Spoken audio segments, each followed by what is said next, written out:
ഗുരുപരമ്പരയെ സ്മരിച്ചുകൊണ്ട് ശ്രീമദ് ഭഗവത്ഗീത ശങ്കരഭാഷ്യം 4-ാം അധ്യായം 24-ാം ശ്ലോകം.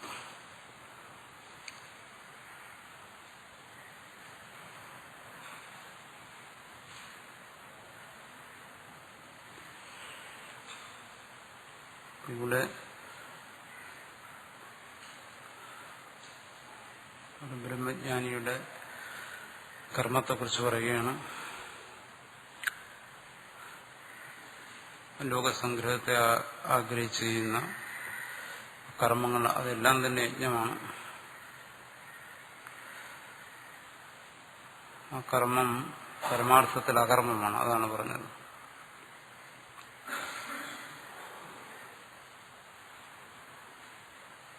അടുത്ത് പറയുന്നു, ഏവം സതീ നിവൃത്ത കർമ്മണോപി സർവകർമ്മ സന്യാസിനഃ സമ്യക് ദർശനസ്തുത്യർത്ഥം യജ്ഞത്വ സമ്പാദനം ജ്ഞാനസ്യ സുതരാം ഉപപദ്യതേ.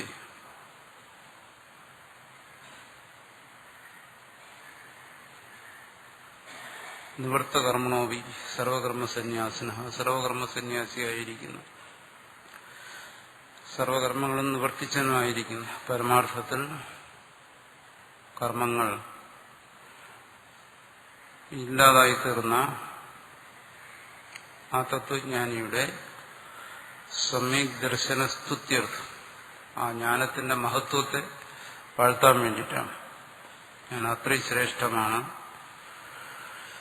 ആ ജ്ഞാനജ്ഞത്വ സമ്പാദനം, ആ ജ്ഞാനത്തെ, ആ തത്വജ്ഞാനത്തിന്റെ നില, അതിനെ യജ്ഞമായിട്ട് ആരോപിക്കുകയാണ്. തത്വജ്ഞാനിയുടെ സർവ്വജ്യേഷ്ഠകളും ഒരു യജ്ഞമാണ്. അത് യുക്തം തന്നെയാണ്. ഇതർപ്പണാദി അധിയജ്ഞം പ്രസിദ്ധം തദസ്യ അധ്യാത്മം ബ്രഹ്മൈവ പരമാർത്ഥദർശിന. ഒരു പരമാർത്ഥദർശിയെ സംബന്ധിച്ചിടത്തോളം, ഒരു തത്വജ്ഞാനിയെ സംബന്ധിച്ചിടത്തോളം അധിയജ്ഞ പ്രസിദ്ധം അർപ്പണാദി. അധിയജ്ഞം അജ്ഞന്മാരനുഷ്ഠിക്കുന്നതായ യജ്ഞം.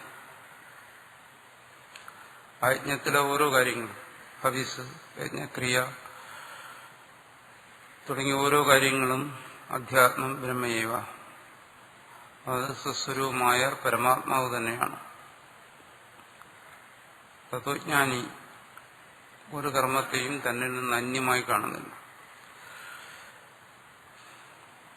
തന്റെ ശരീരത്തെയും കരണങ്ങളെയും ആശ്രയിച്ച് നടക്കുന്ന എല്ലാ കർമ്മചലനങ്ങളും അധ്യാത്മം, ആത്മനിഷ്ഠമായി, ആത്മസ്വരൂപമായി കാണുന്നു.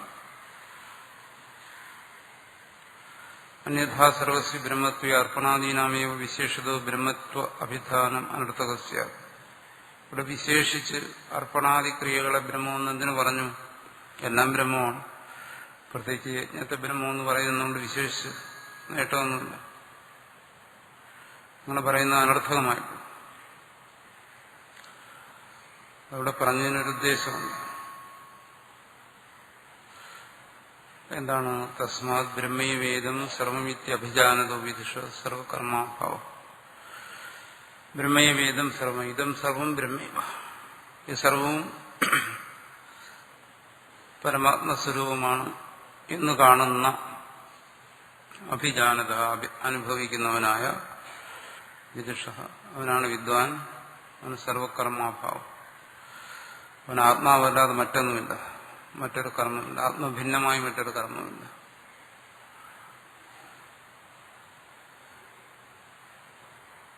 നടന്നുകൊണ്ടിരിക്കുന്ന കർമ്മവും കർമ്മമല്ല. അതാണ്. ഒരു കാരണം കൂടി പറയുന്നു, കാരകബുദ്ധി ഭാവാച്ച്. കാരകബുദ്ധിയില്ല. കർമ്മം ചെയ്യുന്നതിന് ഉതകുന്ന കാര്യങ്ങളാണ് കാരകങ്ങൾ.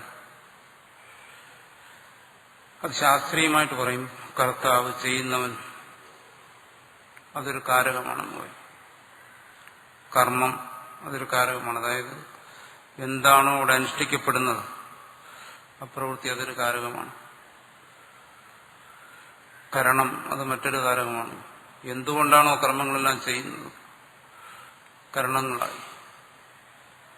യജ്ഞത്തിന് ഉപയോഗിക്കുന്ന വസ്തുക്കളെല്ലാം കരണങ്ങളായി.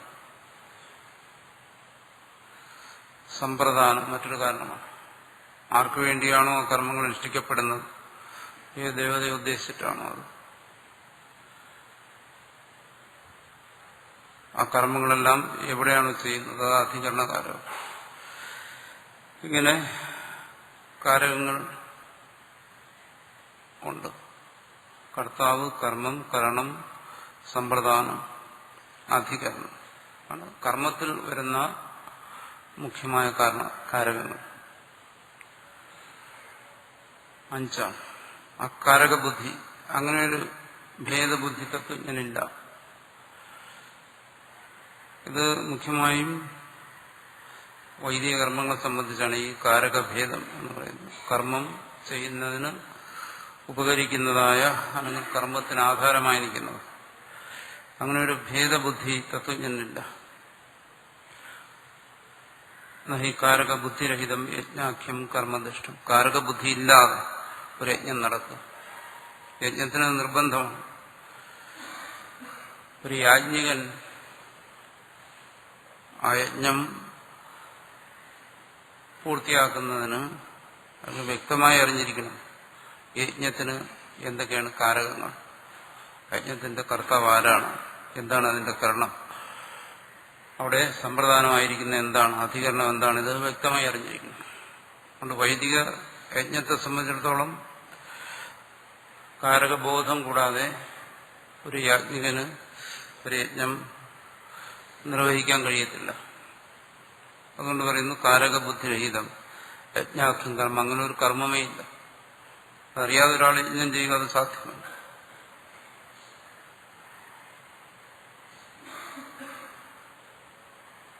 സർവം ഏവാഗ്നിഹോത്രാദികം കർമ്മ ശബ്ദസമർപ്പിത ദേവതാവിശേഷ സമ്പ്രദാനാദി കാരകബുദ്ധിമത് കർത്തൃഭിമാന ഫല അഭിസന്ധി മച്ച് ദൃഷ്ടം. അഗ്നിഹോത്രാദി കർമ്മങ്ങൾ വേദത്തിൽ വിധിച്ചിരിക്കുന്ന കർമ്മങ്ങൾ, നിത്യാഗ്നിഹോത്രവും മറ്റും ബോധിപ്പിക്കുന്ന എന്താണ്? ശബ്ദം. ശ്രുതി ബോധിപ്പിക്കുന്നു. ശബ്ദസമർപ്പിതമായിരിക്കുന്ന കർമ്മങ്ങൾ എന്തിനേക്ക് ബോധിപ്പിക്കുന്നു? ദേവത വിശേഷം. അതാണ്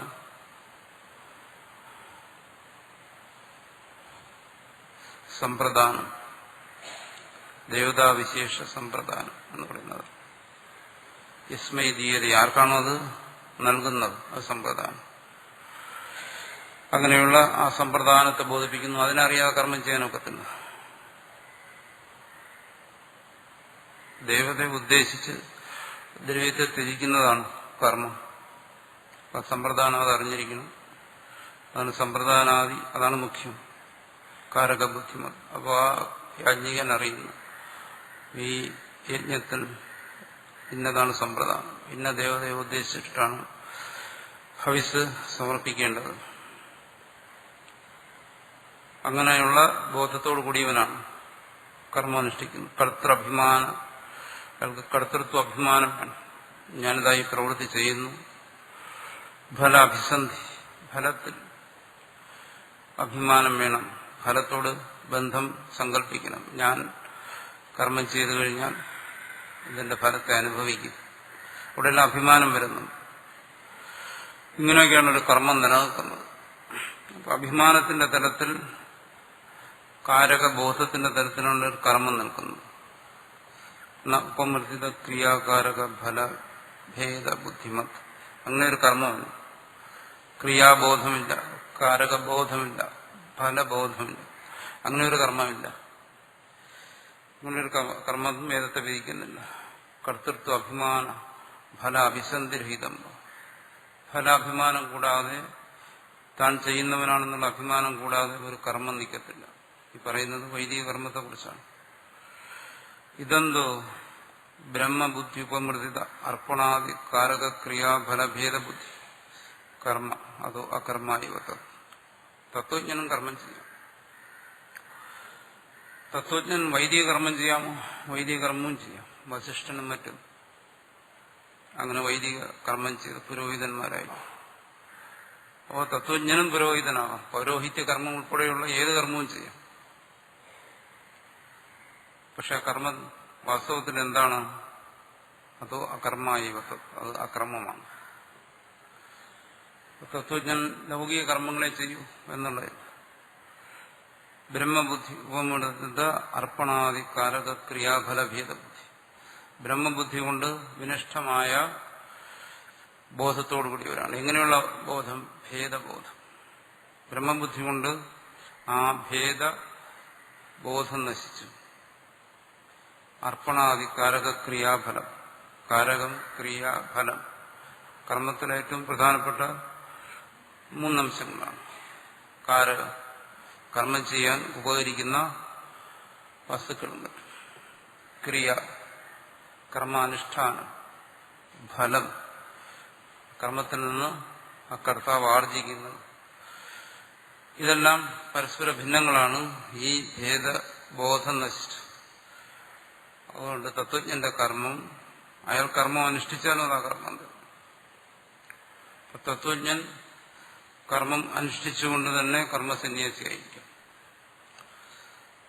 ഇവിടെ പറയുന്ന പ്രധാനമായ കാര്യം അതാണ്. ഒരു കർമ്മസന്യാസിക്ക് കർമ്മത്തെ ബാഹ്യമായി ത്യജിക്കണമെന്നില്ല. കർമ്മം അനുഷ്ഠിച്ചുകൊണ്ട് തന്നെയാണ് അയാൾ കർമ്മസന്യാസി ആയിരിക്കുന്നത്. അതാണ് കർമ്മം അകർമ്മമായിരിക്കുന്നത്. തഥാച ദർശിത ഈ കാര്യമാണ് മുമ്പ് പല ഭാഗങ്ങളിലും വ്യക്തമാക്കി പറഞ്ഞത്. എങ്ങനെ? കർമ്മണ്യ അകർമ്മയ പശ്യ കർമ്മണ്യ അഭിപ്രവൃത്തോ നൈവ കിഞ്ചിത് കരോതിസ ഗുണാഗുണേഷു വർത്തന്തെ നൈവ കിഞ്ചിത് കരോമീതി യുക്തോ മന്യേത തത്വമേ. അതിനി വരാൻ പോകുന്ന ഭാഗമാണ്.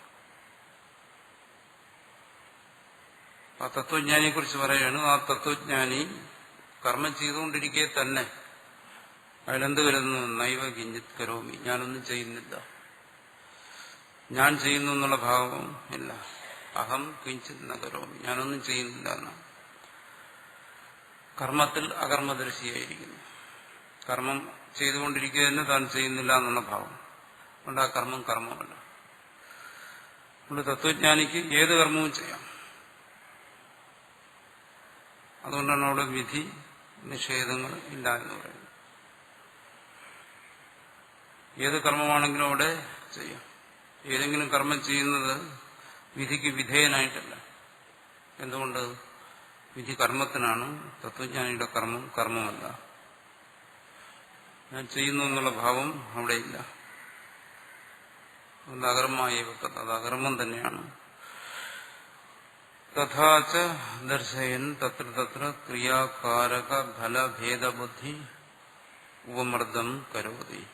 അങ്ങനെ ഓരോ ഭാഗങ്ങൾ ഗീതയിൽ തന്നെ കർമ്മത്തെക്കുറിച്ചും കർമ്മ സന്യാസത്തെക്കുറിച്ചും പറയുന്ന ഭാഗങ്ങളിൽ തത്ര തത്ര ഓരോ ഉപദേശ ഭാഗങ്ങളിലും സന്ദർഭങ്ങളിലും ഈ ഭേദബുദ്ധിയെ നിഷേധിക്കുകയാണ് ചെയ്യുന്നത്.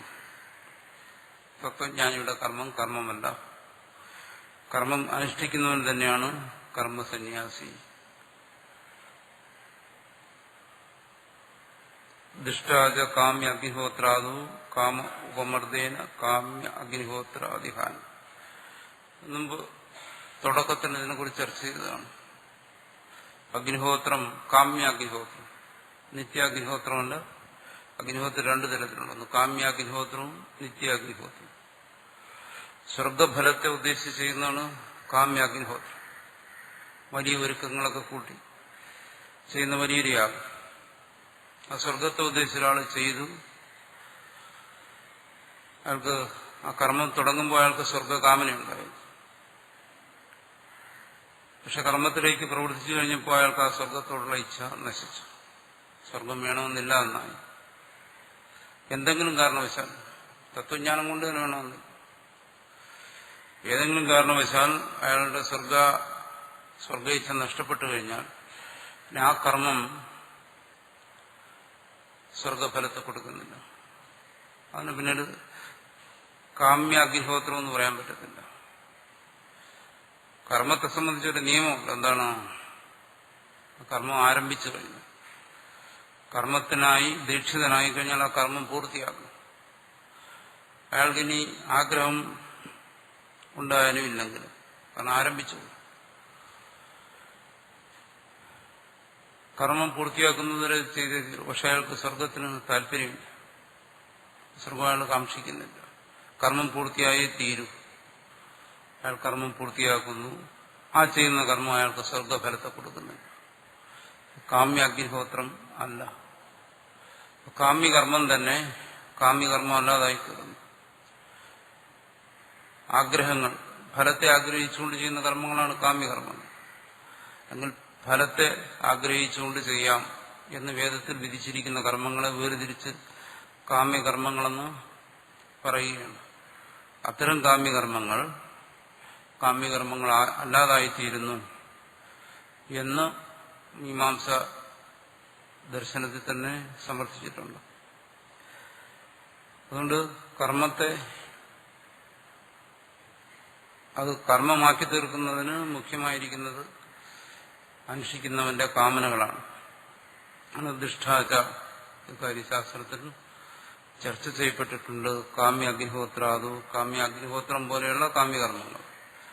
കാമ ഉപമർദ്ദേന, അയാൾക്ക് ആഗ്രഹം നശിക്കുമ്പോൾ കാമ്യ അഗ്നിഹോത്രാദിഹാനി, അത് കാമ്യകർമ്മം അല്ലാതായിത്തീരുന്നു. ഇത് ആ കർമ്മം ഫലത്തെ ഉണ്ടാക്കുന്നില്ല, ആ കർമ്മത്തിലൂടെ അയാൾ ബന്ധിക്കപ്പെടുന്നില്ല. തഥാ മതിപൂർവക അമതിപൂർവകാദീനാം കർമ്മണ കാര്യവിശേഷസ്യ ആരംഭകത്വം ദൃഷ്ടം. മതിപൂർവകമായ കർമ്മങ്ങൾ, ഞാനിതായി കർമ്മം ചെയ്യുന്നു, എനിക്ക് കർമ്മത്തിന്റെ ഫലം വേണം എന്നുള്ള മതിയോടുകൂടി ചെയ്യുന്ന കർമ്മങ്ങൾ. അമതിപൂർവക കർമ്മങ്ങൾ, ഈ കർമ്മത്തിൽ എനിക്ക് യാതൊരു കർത്തൃത്വമില്ല, ഈ കർമ്മത്തിന് എന്ത് ഫലമാണോ ശാസ്ത്രത്തിൽ നിർദ്ദേശിച്ചിരിക്കുന്നത് ആ ഫലം എനിക്ക് ആവശ്യമില്ല, ഞാൻ ആ കർമ്മത്തെ മനസ്സാ ത്യജിക്കുന്നു എന്നുള്ള ഭാവനയോടുകൂടി ചെയ്യുന്ന കർമ്മം, അത് കാര്യവിശേഷസ്യ ആരംഭകത്വം ദൃഷ്ടം. ഈ രണ്ട് കർമ്മങ്ങളും രണ്ട് വിശേഷ കാര്യങ്ങളാണ് ഉണ്ടാക്കുന്നത്. ആദ്യത്തെ കർമ്മം ആഗ്രഹത്തോടുകൂടി ചെയ്യുന്ന കർമ്മം, ആഗ്രഹത്തോടുകൂടി ചെയ്യുന്ന കർമ്മം. കാരണം ആ കർമ്മം എന്ന് പറയുന്നത് പൂർണ്ണമാകണമെങ്കിൽ ആ കർമ്മം അനുഷ്ഠിക്കുന്നവന്റെ ആഗ്രഹം കൂടി അതിനോട് ചേരണം, എന്നാലേ ആ കർമ്മം സമഗ്രമാകത്തുള്ളൂ. ആഗ്രഹം അവിടെ ചേർന്നില്ലെങ്കിൽ കർമ്മം അപൂർണമാകുന്നു, ഫലം കൊടുക്കുന്നില്ല. കർമ്മവൈഗുണ്യം എന്ന് പറയും. കർമ്മത്തിൽ ന്യൂനത സംഭവിക്കും. ഒരു കർമ്മത്തിൽ ന്യൂനത സംഭവിച്ചു കഴിഞ്ഞാൽ ആ കർമ്മം അതിന്റെ മുഖ്യമായ ഫലത്തെ കൊടുക്കത്തില്ല. ഏതെങ്കിലും തരത്തിലൊരു അപൂർണത വന്നു കഴിഞ്ഞാൽ കാമ്യകർമ്മങ്ങളിൽ മതിപൂർവകമാണ്. കർത്തൃത്വബോധം, ഫലേച്ഛ തുടങ്ങിയ സങ്കല്പങ്ങളോടുകൂടിയാണെങ്കിൽ അതെന്ത് ചെയ്യുന്നു? വിശേഷമായ കാര്യം എന്താണോ ആ കർമ്മത്തിന് ഫലമായി ശാസ്ത്രത്തിന് നിർദ്ദേശിച്ചിട്ടുള്ളത് ആ ഫലത്തെ തന്നെ കൊടുക്കും. മറിച്ചാണെങ്കിലോ അങ്ങനെ ഒരു ആഗ്രഹമില്ല എങ്കിൽ എന്താണ് അവിടെ ആ ഫലത്തെ കൊടുക്കുന്നില്ല.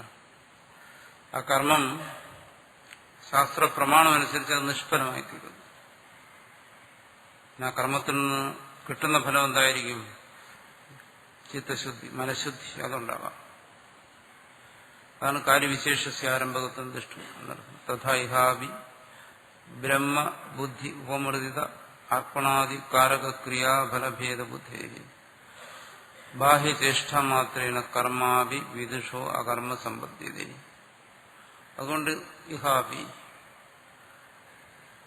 ആർക്ക്? വിദുഷ, ഇതറിയുന്നവന്, ഈ കർമ്മത്തിന്റെ രഹസ്യത്തെ, തത്വത്തെ അറിയുന്നു. കർമ്മം ഫലത്തെ നൽകുന്നത് തന്റെ ഇച്ഛയോടുകൂടി ചേരുമ്പോഴാണ് എന്നുള്ള തത്വത്തെ അറിയുമ്പോൾ അവനെന്ത് ചെയ്യുന്നു? ബ്രഹ്മബുദ്ധി ഉപമൃതിത, ബ്രഹ്മബുദ്ധി കൊണ്ട് അവന്റെ ഭേദബുദ്ധി നശിക്കുന്നു. അതാണ് കർമ്മയോഗിക്ക് ആത്മബോധം കൂടിയേ തീരുമെന്ന് പറയുന്നത്. ആ ബ്രഹ്മബോധം കൊണ്ട്, ആത്മബോധം കൊണ്ട് ഉപമൃതിത അർപ്പണാദി ക്രിയാകാരക, ഈ പറയുന്ന കാരകബുദ്ധി, ക്രിയാബുദ്ധി, ഫലബുദ്ധി, ഇങ്ങനെയുള്ള ഭേദബുദ്ധികൾ നശിക്കുന്നു. കർമ്മയോഗി അഭേദബുദ്ധിയോടുകൂടിയാണ് കർമ്മം ചെയ്യുന്നത്. അയാളുടെ കർമ്മം എന്തായിരിക്കും? മനസ്സിന് ആ കർമ്മത്തോട് യാതൊരു തരത്തിലുള്ള ആസക്തി ഉണ്ടായിരിക്കത്തില്ല. ആ കർമ്മം എങ്ങനെയായിരിക്കും? ബാഹ്യചേഷ്ട മാത്രമേ, കേവലം ബാഹ്യചേഷ്ട മാത്രം. ശാരീരം കേവലം കർമ്മ, നേരത്തെ പറഞ്ഞു. തത്വജ്ഞാനിയെ കുറിച്ച് പറയുകയാണ്. കർമ്മയോഗിയും അങ്ങനെ തന്നെയാണ്. ബാഹ്യചേഷ്ട മാത്രമായി പ്രവർത്തിക്കുക. ശരീരം കൊണ്ട് ചെയ്യേണ്ട കർമ്മങ്ങളിൽ ശരീരധർമ്മം എന്നുള്ള നിലയ്ക്ക് കർമ്മത്തെ ചെയ്യുന്നു. കർമ്മം ശരീരത്തിന്റെ ഒരു ധർമ്മമാണ്. ക്രിയ ശരീരത്തിന്റെ സ്വഭാവമാണെന്നുള്ള നിലയ്ക്ക് ശാരീരികമായ കർമ്മം ചെയ്യുന്നു. മാനസികമായ കർമ്മങ്ങളിലാണെങ്കിലോ ചേഷ്ട, അങ്ങനെ ബാഹ്യചേഷ്ട എന്ന് പറയുന്നത്. ബാഹ്യചേഷ്ട എന്ന് പറഞ്ഞാൽ ശരീരത്തിന്റെ ചേഷ്ട മാത്രമാണ്. മനസ്സിന്റെ ചേഷ്ടയും ബാഹ്യചേഷ്ടയാണ്. അത് മനസ്സിന്റെ ക്രിയകളല്ല, അത് മാനസിക സ്പന്ദനങ്ങൾ, കേവലമായ മനസ്സിന്റെ സ്പന്ദനങ്ങളാണ് എന്നറിഞ്ഞ് അതിനോട് അഹന്തയുണ്ടാകാതെ, മമതയുണ്ടാകാതെ, ആസക്തി ഉണ്ടാകാതെ കർമ്മം ചെയ്യുന്നു. ശാരീരികവും മാനസികവുമായിട്ടുള്ള കർമ്മങ്ങൾ നിർവഹിക്കുന്നു. ജ്ഞാനേന്ദ്രിയങ്ങളുടെയും കർമ്മേന്ദ്രിയങ്ങളുടെയും പ്രവൃത്തി ചെയ്യുന്നു. അത് അകർമ്മ സമ്പദ്ധ്യത, ഫലത്തിൽ അത് അകർമ്മമായി തീരുന്നു. എന്തുകൊണ്ട് കർമ്മം എന്തുകൊണ്ട് അകർമ്മമായി തീരുന്നു? കാരണം ഫലത്തെ കൊടുക്കാത്തുണ്ട്. ഫലത്തെ ഉണ്ടാക്കുന്നതിന് ആ കർമ്മം സമർത്ഥമായി തീരുന്നു. കർമ്മം ഫലത്തെ കൊടുക്കണമെങ്കിൽ ആ കർമ്മത്തോട് ചെയ്യുന്നവന്റെ ഇച്ഛ കൂടി ചേരണം. ആ കർമ്മത്തോട് അഹന്ത കൂടി ചേരണം, മമത വരണം. ഇതങ്ങനെയല്ല, കേവലം ബാഹ്യചേഷ്ട. കർമ്മങ്ങളൊന്നും തന്നെ കർമ്മയോഗിയുടെ, തത്വജ്ഞന്റെ അന്തരാത്മാവിനെ സ്പർശിക്കുന്നില്ല. അല്ല, ബാഹ്യതലത്തിൽ മാത്രം നടക്കുന്നു. അതുകൊണ്ട് എന്ത് വരുന്നു? അതോക്തം സമഗ്രം പ്രവിലീയതയും. കർമ്മം എവിടെയാണോ ആരംഭിക്കുന്നത് അവിടെ തന്നെ തീരുന്നു. അതോക്തം, അതുകൊണ്ട് പറഞ്ഞു, നേരത്തെ പറഞ്ഞു, സമഗ്രം പ്രവിലീയതയും.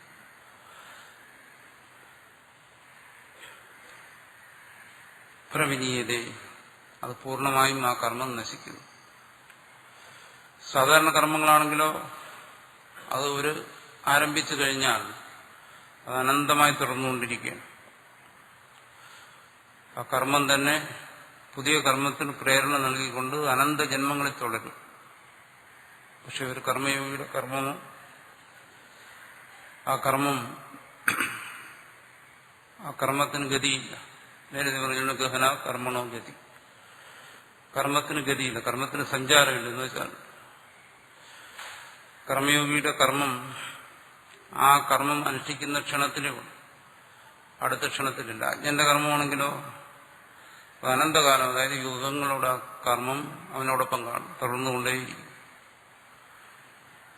ആ കർമ്മം എങ്ങനെ തുടരും? സംസ്കാര രൂപത്തിൽ തുടരും. അതിന്റെ ഫലത്തെ കൊടുത്തുകൊണ്ട്, പുതിയ പുതിയ കർമ്മത്തിന് പ്രേരണ കൊടുത്തുകൊണ്ട് സംസ്കാര രൂപത്തിൽ ആ കർമ്മം തുടരും. ഇവിടെയാണെങ്കിലോ സമഗ്രം പ്രവിലീയത്തെ. ഏത് ക്ഷണത്തിലാണോ അവിടെ കർമ്മം ആരംഭിക്കുന്നത് ആ ക്ഷണത്തിൽ മാത്രമേ ഉള്ളൂ കർമ്മം. അടുത്ത ക്ഷണത്തിൽ ആ കർമ്മം പുതിയ കർമ്മമാണ്. അതിന് പരസ്പര ബന്ധമില്ല. സംസ്കാരം കർമ്മങ്ങളെ ബന്ധിപ്പിക്കുന്നില്ല, കർമ്മത്തെയും കർമ്മഫലത്തെയും ബന്ധിപ്പിക്കുന്നില്ല. അപ്പോൾ കർമ്മം യാതൊരു തരത്തിലുള്ള ഫലങ്ങളെയും പാർശ്വഫലങ്ങളെയും ഉണ്ടാക്കാതെ ആ കർമ്മം വിലയിച്ചു പോകും. അതാണ് സമഗ്രം പ്രവിലീയത. അതാണ് കർമ്മയോഗിയുടെ കർമ്മത്തിന്റെ മഹത്വം. ഇതിന്റെ അദ്വൈത ഭാഷ്യമാണ്. ഇനി മറ്റു ചിലര് വൃത്തികാരനും മറ്റും വേറൊരു തരത്തിൽ വ്യാഖ്യാനിച്ചു. അത്ര കേജിതാഹു യത് ബ്രഹ്മ തദ് അർപ്പണാദീനി.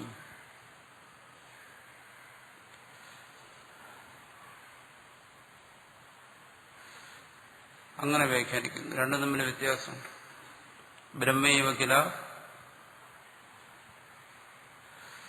അർപ്പണാദിന പഞ്ചവിധേന കാരകാത്മന വ്യവസ്ഥിതം തദ്ദേവ കർമ്മ കരോതി.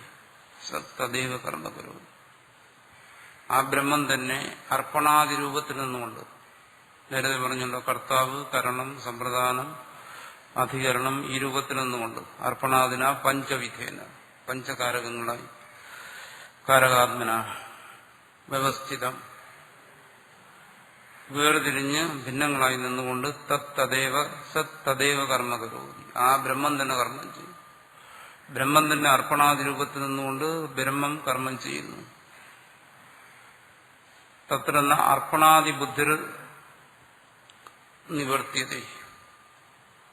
ബ്രഹ്മം തന്നെ അർപ്പണാദി രൂപത്തിൽ നിൽക്കുന്നു. അത് തന്നെ കർത്താവായും കരണമായും അധികരണമായും നിൽക്കുന്നു എന്ന് പറയുമ്പോൾ ആ അർപ്പണാദിബോധം നശിക്കുന്നില്ല. ബ്രഹ്മം അങ്ങനെ നിൽക്കുന്നു എന്ന് കരുതുകയാണ്. മറിച്ച് എന്ത് ചെയ്യുന്നു? അർപ്പണാദിഷു ബ്രഹ്മബുദ്ധിരാധീയത. അർപ്പണാദികളിൽ ബ്രഹ്മബുദ്ധിയെ കൽപ്പിക്കുകയാണ്. അതെങ്ങനെ? ഏതുപോലെ? യഥാ പ്രതിമാദോ വിഷ്ണു ആദിബുദ്ധി. ഒരു പ്രതിമയും വിഷ്ണു എന്ന് കൽപ്പിക്കുന്ന പോലെ അർപ്പണാദികൾ യാഗത്തിന് ഉപയോഗിക്കുന്ന വസ്തുക്കളിൽ, യാഗകർത്താവിൽ, ഇതിനെല്ലാം എന്ത് ചെയ്യുന്നു? അത് ബ്രഹ്മമാണെന്ന് കൽപ്പിക്കുന്നു. ഇതാണ് ഉപാസന എന്ന് പറയുന്നത്. പ്രതിമ നമുക്കറിയാം വിഷ്ണുവല്ല. എന്തുകൊണ്ട്? അത് മൃണ്മയമാണ്. മണ്ണുകൊണ്ടുണ്ടാക്കിയതായിരിക്കും, അല്ലെങ്കിൽ കല്ലുകൊണ്ടുണ്ടാക്കിയതായിരിക്കും, എങ്കിലും വസ്തു കൊണ്ടുണ്ടാക്കിയതാണ്. ആ വസ്തു കൊണ്ടുണ്ടാക്കിയ പ്രതിമയിൽ വിഷ്ണുബുദ്ധി, അതിന് വിഷ്ണുവാണെന്ന് സങ്കല്പിക്കുന്നു. വിഷ്ണു അല്ല എന്ന് അറിഞ്ഞുകൊണ്ട് തന്നെ അതിനെ വിഷ്ണുവായി കൽപ്പിക്കുന്നു. വിഷ്ണു ഒരിക്കലും മണ്ണല്ല, കല്ലല്ല, ലോഹമല്ല, അതറിയാം. അറിഞ്ഞാലും അതിന് ദൃഢമായി അതിന് വിഷ്ണുവാണെന്ന് സങ്കല്പിക്കുന്നു. അതിനെ സങ്കല്പിച്ചുകൊണ്ട് എന്ത് ചെയ്യുന്നു? വിഷ്ണുവിന് ചെയ്യേണ്ടതായ ഉപചാരങ്ങളെല്ലാം അത് ചെയ്യുന്നു. അതിനെ കുളിപ്പിക്കുന്നു, അതിന് ഭക്ഷണം കൊടുക്കുന്നു, വസ്ത്രം ധരിപ്പിക്കുന്നു. ചെയ്യുന്നവനറിയാം ഇത് സത്യമല്ല. അറിഞ്ഞുകൊണ്ട് തന്നെ അത് ചെയ്യുന്നു. അറിഞ്ഞുകൊണ്ട് എന്തുകൊണ്ടത് ചെയ്യുന്നു? അവിടെ ദൃഢമായിട്ടുള്ള ഭാവന, ഇത് വിഷ്ണു തന്നെയാണെന്നുള്ള ഭാവന. ഇത് സാധാരണ കാണുന്നതാണ്. ഇത്തരം ഉപാസനകളെക്കുറിച്ച്, നൂറുകണക്കിന് ഉപാസനകളെക്കുറിച്ച് വേദത്തിലും പറയുന്നുണ്ട്. യഥാ നാമാദോ ബ്രഹ്മബുദ്ധി, നാമ ബ്രഹ്മേത്യുപാസീത, നാമത്തെ ബ്രഹ്മമായിട്ട് ഉപാസിക്കൂ. ഇത് വിധിക്കുകയാണ്. അത് വിധികൾക്കനുസരിച്ച് ചെയ്യുന്നതാണ്. നാമത്തിൽ അതിനെ ബ്രഹ്മഭാവന ദൃഢപ്പെടുത്തുക. അതുപോലെ യാഗത്തെ ബ്രഹ്മമായിട്ട് ഭാവന ചെയ്ത് ദൃഢപ്പെടുത്തുക. അതിനാണ് ഉപാസന എന്ന് പറയുന്നത്. എന്ന് പറഞ്ഞാൽ ഒന്നിനെ മറ്റൊന്നായി സങ്കല്പിക്കുക, ഒന്നിനെ അതല്ലാത്ത മറ്റൊന്നായി സങ്കല്പിക്കുക. കല്ലുകൊണ്ട് പ്രതിമ ഉണ്ടാക്കിയിട്ട് മറ്റൊന്നായിട്ട്, അതല്ലാത്ത മറ്റൊന്നായിട്ട്, കല്ലല്ലാതിരിക്കുന്ന വിഷ്ണുവായിട്ട് ഈശ്വരനായിട്ട് അതിനെ സങ്കല്പിക്കുക. ഇത് ഉപാസന. ഇവിടെ പറയുന്നത് അതുപോലെയല്ല. ഒന്നിനെ മറ്റൊന്നായിട്ട് സങ്കല്പിക്കാൻ പറയുകയില്ല. ഒന്നിനെ മറ്റൊന്നായിട്ട് സങ്കല്പിക്കുമ്പോൾ എന്താ സംഭവിക്കുന്നത്?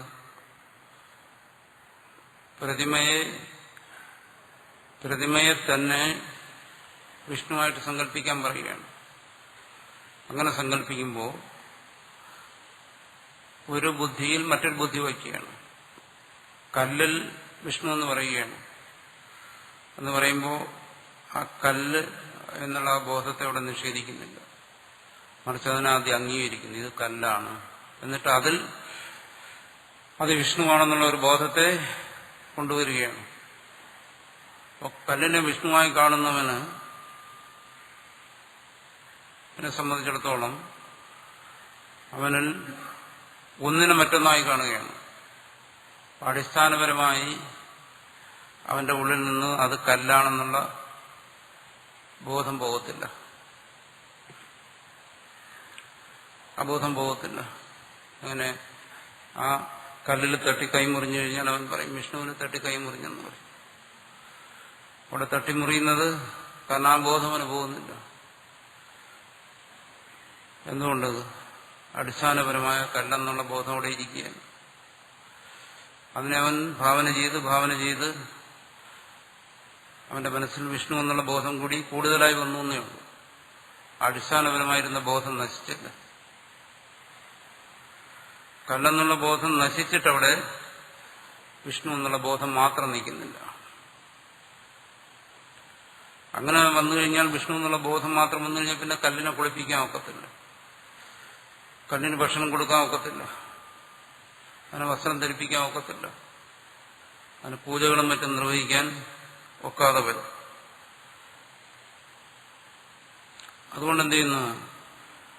അവൻ ഭാവന കൊണ്ട് വിഷ്ണുവാണെന്ന് ദൃഢപ്പെടുത്തുന്നുണ്ടെങ്കിലും അടിസ്ഥാനപരമായി അതൊരു വസ്തുവാണ്, അതൊരു പദാർത്ഥമാണ് എന്നുള്ള ബോധം നിൽക്കുന്നു. അതുകൊണ്ടാണ് സർവവ്യാപിയായിരിക്കുന്ന വിഷ്ണുവിനെ ആരാധിക്കുന്നതിന് വീണ്ടും അവൻ ആ കല്ലിന്റെ അടുത്ത് പോകുന്നു. അല്ലാതെ സർവവ്യാപിയായ വിഷ്ണുവാണെന്ന് അറിഞ്ഞു കഴിഞ്ഞാൽ പിന്നീട് അവന് ആ ശിലാഖണ്ഡത്തിന്റെ അടുത്ത് ആരാധനയ്ക്ക് വേണ്ടി പോകേണ്ട ആവശ്യം വരത്തില്ല. എന്തുവരുന്നു? പ്രതിമയിൽ വിഷ്ണുബുദ്ധി വരുമ്പോൾ ആത്യന്തികമായി ആ പ്രതിമാബുദ്ധി നശിക്കുന്നില്ല. അവന്റെ മനസ്സിൽ പരിച്ഛിന്നമായ ആ പ്രതിമയെക്കുറിച്ചുള്ള ദേശകാല പരിച്ഛിന്നമായിരിക്കുന്ന ബോധം ഉള്ളതുകൊണ്ട് അവനെന്ത് ചെയ്യുന്നു? ബാഹ്യമായി ആ ദേശത്തേക്ക് പോയി ആ വസ്തുവിനെ വിഷ്ണുവായി സങ്കല്പിക്കേണ്ടി വരുന്നു. അതുപോലെയല്ല ഇവിടെ തത്വജ്ഞാനിയുടെ യാഗത്തിലുള്ള ബ്രഹ്മബുദ്ധി. തത്വജ്ഞാനി യാഗത്തെ ബ്രഹ്മമായി കാണുമ്പോൾ, തന്റെ സ്പന്ദനങ്ങളെല്ലാം ആത്മസ്വരൂപത്തിൽ കാണുമ്പോൾ അവിടെ സ്പന്ദനത്തിൽ കർമ്മത്തിൽ ബ്രഹ്മബുദ്ധിയല്ല, അവിടെ കർമ്മമില്ല, പ്രതിമയില്ല, അവിടെ വിഷ്ണു മാത്രമേ ഉള്ളൂ. വിഷ്ണുവും പ്രതിമയും രണ്ടില്ല. വിഷ്ണുവിൽ പ്രതിമാബുദ്ധി വരുമ്പോൾ എന്ത് വരുന്നു? ഇവിടെ ദ്വൈതബുദ്ധി വരുന്നു. പ്രതിമയിൽ വിഷ്ണുബുദ്ധി വരും, ദ്വൈതബുദ്ധി വരും. അവിടെ പ്രതിമയുമുണ്ട്, വിഷ്ണുവുമുണ്ട്. ഇവിടെ അങ്ങനെയല്ല. ഒരു വസ്തുവിൽ ഈശ്വരബുദ്ധിയല്ല, വസ്തുവിനെ നിഷേധിക്കുന്നുണ്ട്. വസ്തുവില്ല, അവിടെ ഭേദബുദ്ധിയില്ല. ഒന്നിൽ മറ്റൊന്നിനെ കൽപ്പിക്കുന്ന ഭേദബുദ്ധി അവിടെയില്ല. അവിടെ പ്രതിമയെ അംഗീകരിച്ചുകൊണ്ട് തന്നെ വിഷ്ണു എന്ന് പറയുകയില്ല. അവിടെ പ്രതിമയില്ല. നാമത്തിൽ ബ്രഹ്മബുദ്ധി പോലെയാണ്. അങ്ങനെ ഉപാസിക്കുന്നതിന്റെ ഫലം എന്താണ്? അങ്ങനെ ഉപാസിക്കുന്നതിന് ശാസ്ത്രത്തിൽ ഫലം പറഞ്ഞിട്ടുണ്ട്. നാമത്തെ ബ്രഹ്മമായി ഉപാസിക്കുക, അതിന് ഫലം പറഞ്ഞിട്ടുണ്ട്. ആ ശാസ്ത്രത്തിൽ വിധിച്ചിരിക്കുന്ന ഫലങ്ങൾ കിട്ടും. പ്രതിമയെ വിഷ്ണുവായി ഉപാസിക്കുക, അതിന് ശാസ്ത്രത്തിൽ വിധിച്ചിരിക്കുന്ന ഫലമുണ്ടാകും. ഇവിടെ പറയുന്ന ആത്മബോധം എന്ന് പറയുന്നത് അതുപോലെയല്ല. അത് പ്രതിമയെ ഈശ്വരനായി കാണാൻ പറയുകയല്ല. അവിടെ പ്രതിമയില്ല, ഈശ്വരൻ മാത്രമേ ഉള്ളൂ. തത്വജ്ഞാനിക്ക് ഈശ്വരനെ കാണുന്നതിന് പ്രതിമ എന്ന് പറയുന്ന ഒരു ആലംബനം വേണ്ട. അങ്ങനെ ഒരു ആലംബനത്തിലൂടെ ഈശ്വരനെ കാണുകയാണ്. നിരാലംബനായി ഈശ്വരനെ കാണുന്നതാണ്. ഇവിടെ പറയുന്ന അതല്ലെന്നാണ് പറയുന്നത്. സത്യം ഏവമപി സ്യാദ് യതി ജ്ഞാനയജ്ഞസ്തുത്യർത്ഥം പ്രകടനം സ്യാദ്. ശരി, ഇതുപോലെ ആകാം. ഇത് ജ്ഞാനയജ്ഞത്തെ സ്തുതിക്കുന്ന ഒരു പ്രകടനം അല്ലെങ്കിൽ നിങ്ങൾ ഈ പറഞ്ഞതുപോലെയൊക്കെ ആകാം. ഇതൊരു ഭാവന, ഉപാസനയാകാം. ഉപാസനയിൽ ദ്വൈതബോധം നശിക്കുന്നില്ല. ഇവിടെ ദ്വൈതബോധം നശിച്ച അദ്വൈതബോധത്തെ സ്തുതിച്ചു പറയുകയാണ്. അത്രത്ത് സമ്യക് ദർശനം ജ്ഞാനയജ്ഞശബ്ദിതം അനേകാൻ യജ്ഞശബ്ദിതാൻ ക്രിയാവിശേഷാൻ ഉപന്യസ്യ ശ്രേയാൻ ദ്രവ്യമയാദ്യജ്ഞ ജ്ഞാനയജ്ഞ പരന്തപ. ഇത് ജ്ഞാനസ്തുതി. ഇവിടെയാണെങ്കിലോ ആ സമ്യക് ദർശനത്തിൽ, ഭേദബുദ്ധി നശിക്കുന്നതായ ആ ദർശനത്തിൽ, അതിനാണ് ജ്ഞാനയജ്ഞം എന്ന് പറയുന്നത്. ജ്ഞാനയജ്ഞം എന്ന് പറയുന്നതിന്റെ മുഖ്യമായ ജ്ഞാനയജ്ഞവും പലതരത്തിൽ പറയും. ഇവിടെ മുഖ്യാർത്ഥത്തിൽ പറയുന്നതായ ജ്ഞാനയജ്ഞം അത് ഉപാസന, ആത്മബോധമാണ്. അനേക യജ്ഞങ്ങളെക്കുറിച്ച് പറയുന്നുണ്ട് ഇവിടെ. ദ്രവ്യയജ്ഞം, തപോയജ്ഞം തുടങ്ങി പല യജ്ഞങ്ങളെക്കുറിച്ച് പറയുന്നുണ്ട്. അനേകാൻ യജ്ഞശബ്ദിതാൻ ക്രിയാവിശേഷാണ് ഉപന്യസ്യ. ഇങ്ങനെ പലതരത്തിലുള്ള യജ്ഞങ്ങളെക്കുറിച്ച് പറഞ്ഞതിന് ശേഷം അവിടെ പറയുന്നു ശ്രേയാൻ ദ്രവ്യമയാ യജ്ഞ ജ്ഞാനയജ്ഞ. മറ്റെല്ലാ യജ്ഞങ്ങളിലും ദ്രവ്യാപേക്ഷയുണ്ട്. ഈ പറയുന്ന പ്രതിമയെ വിഷ്ണുവായി കൽപ്പിക്കുന്ന അതൊരു യജ്ഞമാണ്. പ്രതിമയിൽ വിഷ്ണു ആരാധന നടത്തുന്നതിന് എന്ത് വേണം? അവിടെ ദ്രവ്യം വേണം. ബാഹ്യവസ്തുക്കളെ അപേക്ഷിക്കുന്നു. ജ്ഞാനയജ്ഞത്തിനാണെങ്കിലോ അങ്ങേറ്റം അപേക്ഷിച്ചു കഴിഞ്ഞാൽ, ആത്യന്തികമായി അപേക്ഷിച്ചു കഴിഞ്ഞാൽ തന്റെ അന്ധകരണം അതിനപേക്ഷിക്കേണ്ടി വരുന്നു. അതല്ലാതെ ബാഹ്യമായി യാതൊന്നിനും അപേക്ഷിക്കുന്നില്ല. ഒരു ദ്രവ്യവും അവിടെ ആവശ്യമുണ്ട്. ഭൗതികമായ മറ്റൊരു വസ്തുവിനെ ആശ്രയിക്കുന്നു. അതങ്ങനെയല്ല, ബാഹ്യ പദാർത്ഥങ്ങളെ, വസ്തുക്കളെ ആശ്രയിച്ചിട്ടുണ്ട്. അതാണ് ദ്രവ്യം എന്ന് പറഞ്ഞത്. ദ്രവ്യമയമായ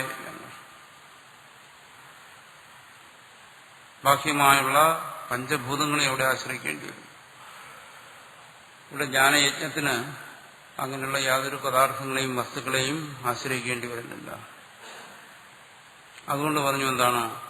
ശ്രേയാൻ ദ്രവ്യമയാജ്ഞ. നമ്മൾ അനുഷ്ഠിക്കുന്ന ഏത് അനുഷ്ഠാനം ബാഹ്യമായി നമ്മുടെ കരണങ്ങൾ ഉപയോഗിച്ച്, അന്ധക്കരണം ഒഴികെയുള്ള കരണങ്ങൾ, കർമ്മേന്ദ്രിയങ്ങൾ ഉപയോഗിച്ച് ചെയ്യുന്നു, ശരീരം ഉപയോഗിച്ച് ചെയ്യുന്ന ഏത് കർമ്മമായാലും ശരി, ഏത് യജ്ഞമായാലും ശരി, അവിടെ ദ്രവ്യത്തെ അപേക്ഷിക്കുന്നു, പദാർത്ഥങ്ങളെ, ബാഹ്യവസ്തുക്കളെ അപേക്ഷിക്കുന്നു. മനസ്സുകൊണ്ട് അനുഷ്ഠിക്കപ്പെടുന്ന യജ്ഞത്തിന് മാത്രം അവിടെ ബാഹ്യപദാർത്ഥങ്ങളെ അപേക്ഷിക്കേണ്ടി വരുന്നില്ല. അതുകൊണ്ട് പറഞ്ഞു എന്താണ് ഈ ജ്ഞാനയജ്ഞം ദ്രവ്യമയങ്ങളായിരിക്കുന്ന മറ്റ് യജ്ഞങ്ങളെ അപേക്ഷിച്ച് ഇത് ശ്രേഷ്ഠമാണ്. ആ ജ്ഞാനയജ്ഞം ആർക്കുള്ള? ജ്ഞാനിയുടെ ജ്ഞാനയജ്ഞമാണ്. അന്ധകരണം കൊണ്ട് ജ്ഞാനി അനുഷ്ഠിക്കുന്നതായ ജ്ഞാനയജ്ഞം, അത് ബാഹ്യമല്ല. ഇത് ജ്ഞാനം സ്തൗതി. അതുകൊണ്ടാണ് ജ്ഞാനി നിരപേക്ഷനും സ്വതന്ത്രനുമായിരിക്കുന്നത്. മറ്റുള്ളവരെല്ലാം എന്ത് വരുന്നു? അവർ ബദ്ധരാണ്. അവരുടെ കർമ്മത്തിന്റെ പൂർത്തിക്ക് ഒരു പ്രാപഞ്ചിക വസ്തുക്കളെ, പഞ്ചഘടകങ്ങളെ ആശ്രയിക്കേണ്ടി വരും. ജ്ഞാനിക്ക് സ്വന്തം യജ്ഞത്തിന് മറ്റൊന്നിനെയും ആശ്രയിക്കേണ്ടി വരുന്നു. അതുകൊണ്ട് ജ്ഞാനി നിരപേക്ഷനായി യജ്ഞം ചെയ്യും. അത് ഉപാസനയല്ല. ജ്ഞാനിക്ക് രണ്ട് വസ്തുക്കളില്ല. അതുകൊണ്ട് ഒന്നിൽ മറ്റൊന്നിനെ കൽപ്പിക്കുന്ന ഭാവന അല്ലെങ്കിൽ ഉപാസന അതിന്റെ ആവശ്യമില്ല. അതുകൊണ്ട് പ്രതിമാദികളിലുള്ള വിഷ്ണുവാദ ബുദ്ധി, അങ്ങനെ ശാസ്ത്രം വിധിച്ചിട്ടുള്ളതായ പ്രതിമാരാധന, അതല്ല ഇവിടുത്തെ തത്വജ്ഞാനമെന്ന് പറയുന്നു. അതിന് പ്രയോജനമില്ലെന്നുള്ളതല്ല, അതിന് പ്രയോജനമുണ്ട്, അത് വേറെ. അത് പറയുന്ന അതിവിടെ തത്വജ്ഞാനമല്ല എന്നാണ് പറയുന്നത്. പ്രതിമയെ ആരാധിച്ചു കഴിഞ്ഞാൽ അതിലൂടെ മോക്ഷം കിട്ടില്ല എന്നൊന്നും തന്നെ പറയുന്നു. രണ്ടും രണ്ടാണെന്ന് പറയാം. ഉപാസന വേറെയാണ്, ജ്ഞാനം വേറെയാണ്. അതെല്ലാം ക്രമേണ പടിപ്പടിയായി അത്തരം ഉപാസനകൾ ഒരുവനെ തത്വജ്ഞാനത്തിലേക്ക് നയിക്കുന്നതുകൊണ്ട് അത് മോക്ഷത്തിന് ഉപകരിക്കുന്നു. പരമ്പരയാ എല്ലാ കർമ്മങ്ങളും, എല്ലാ യജ്ഞങ്ങളും മോക്ഷത്തിന് ഉപകരിക്കുന്നു. അത് പറയും.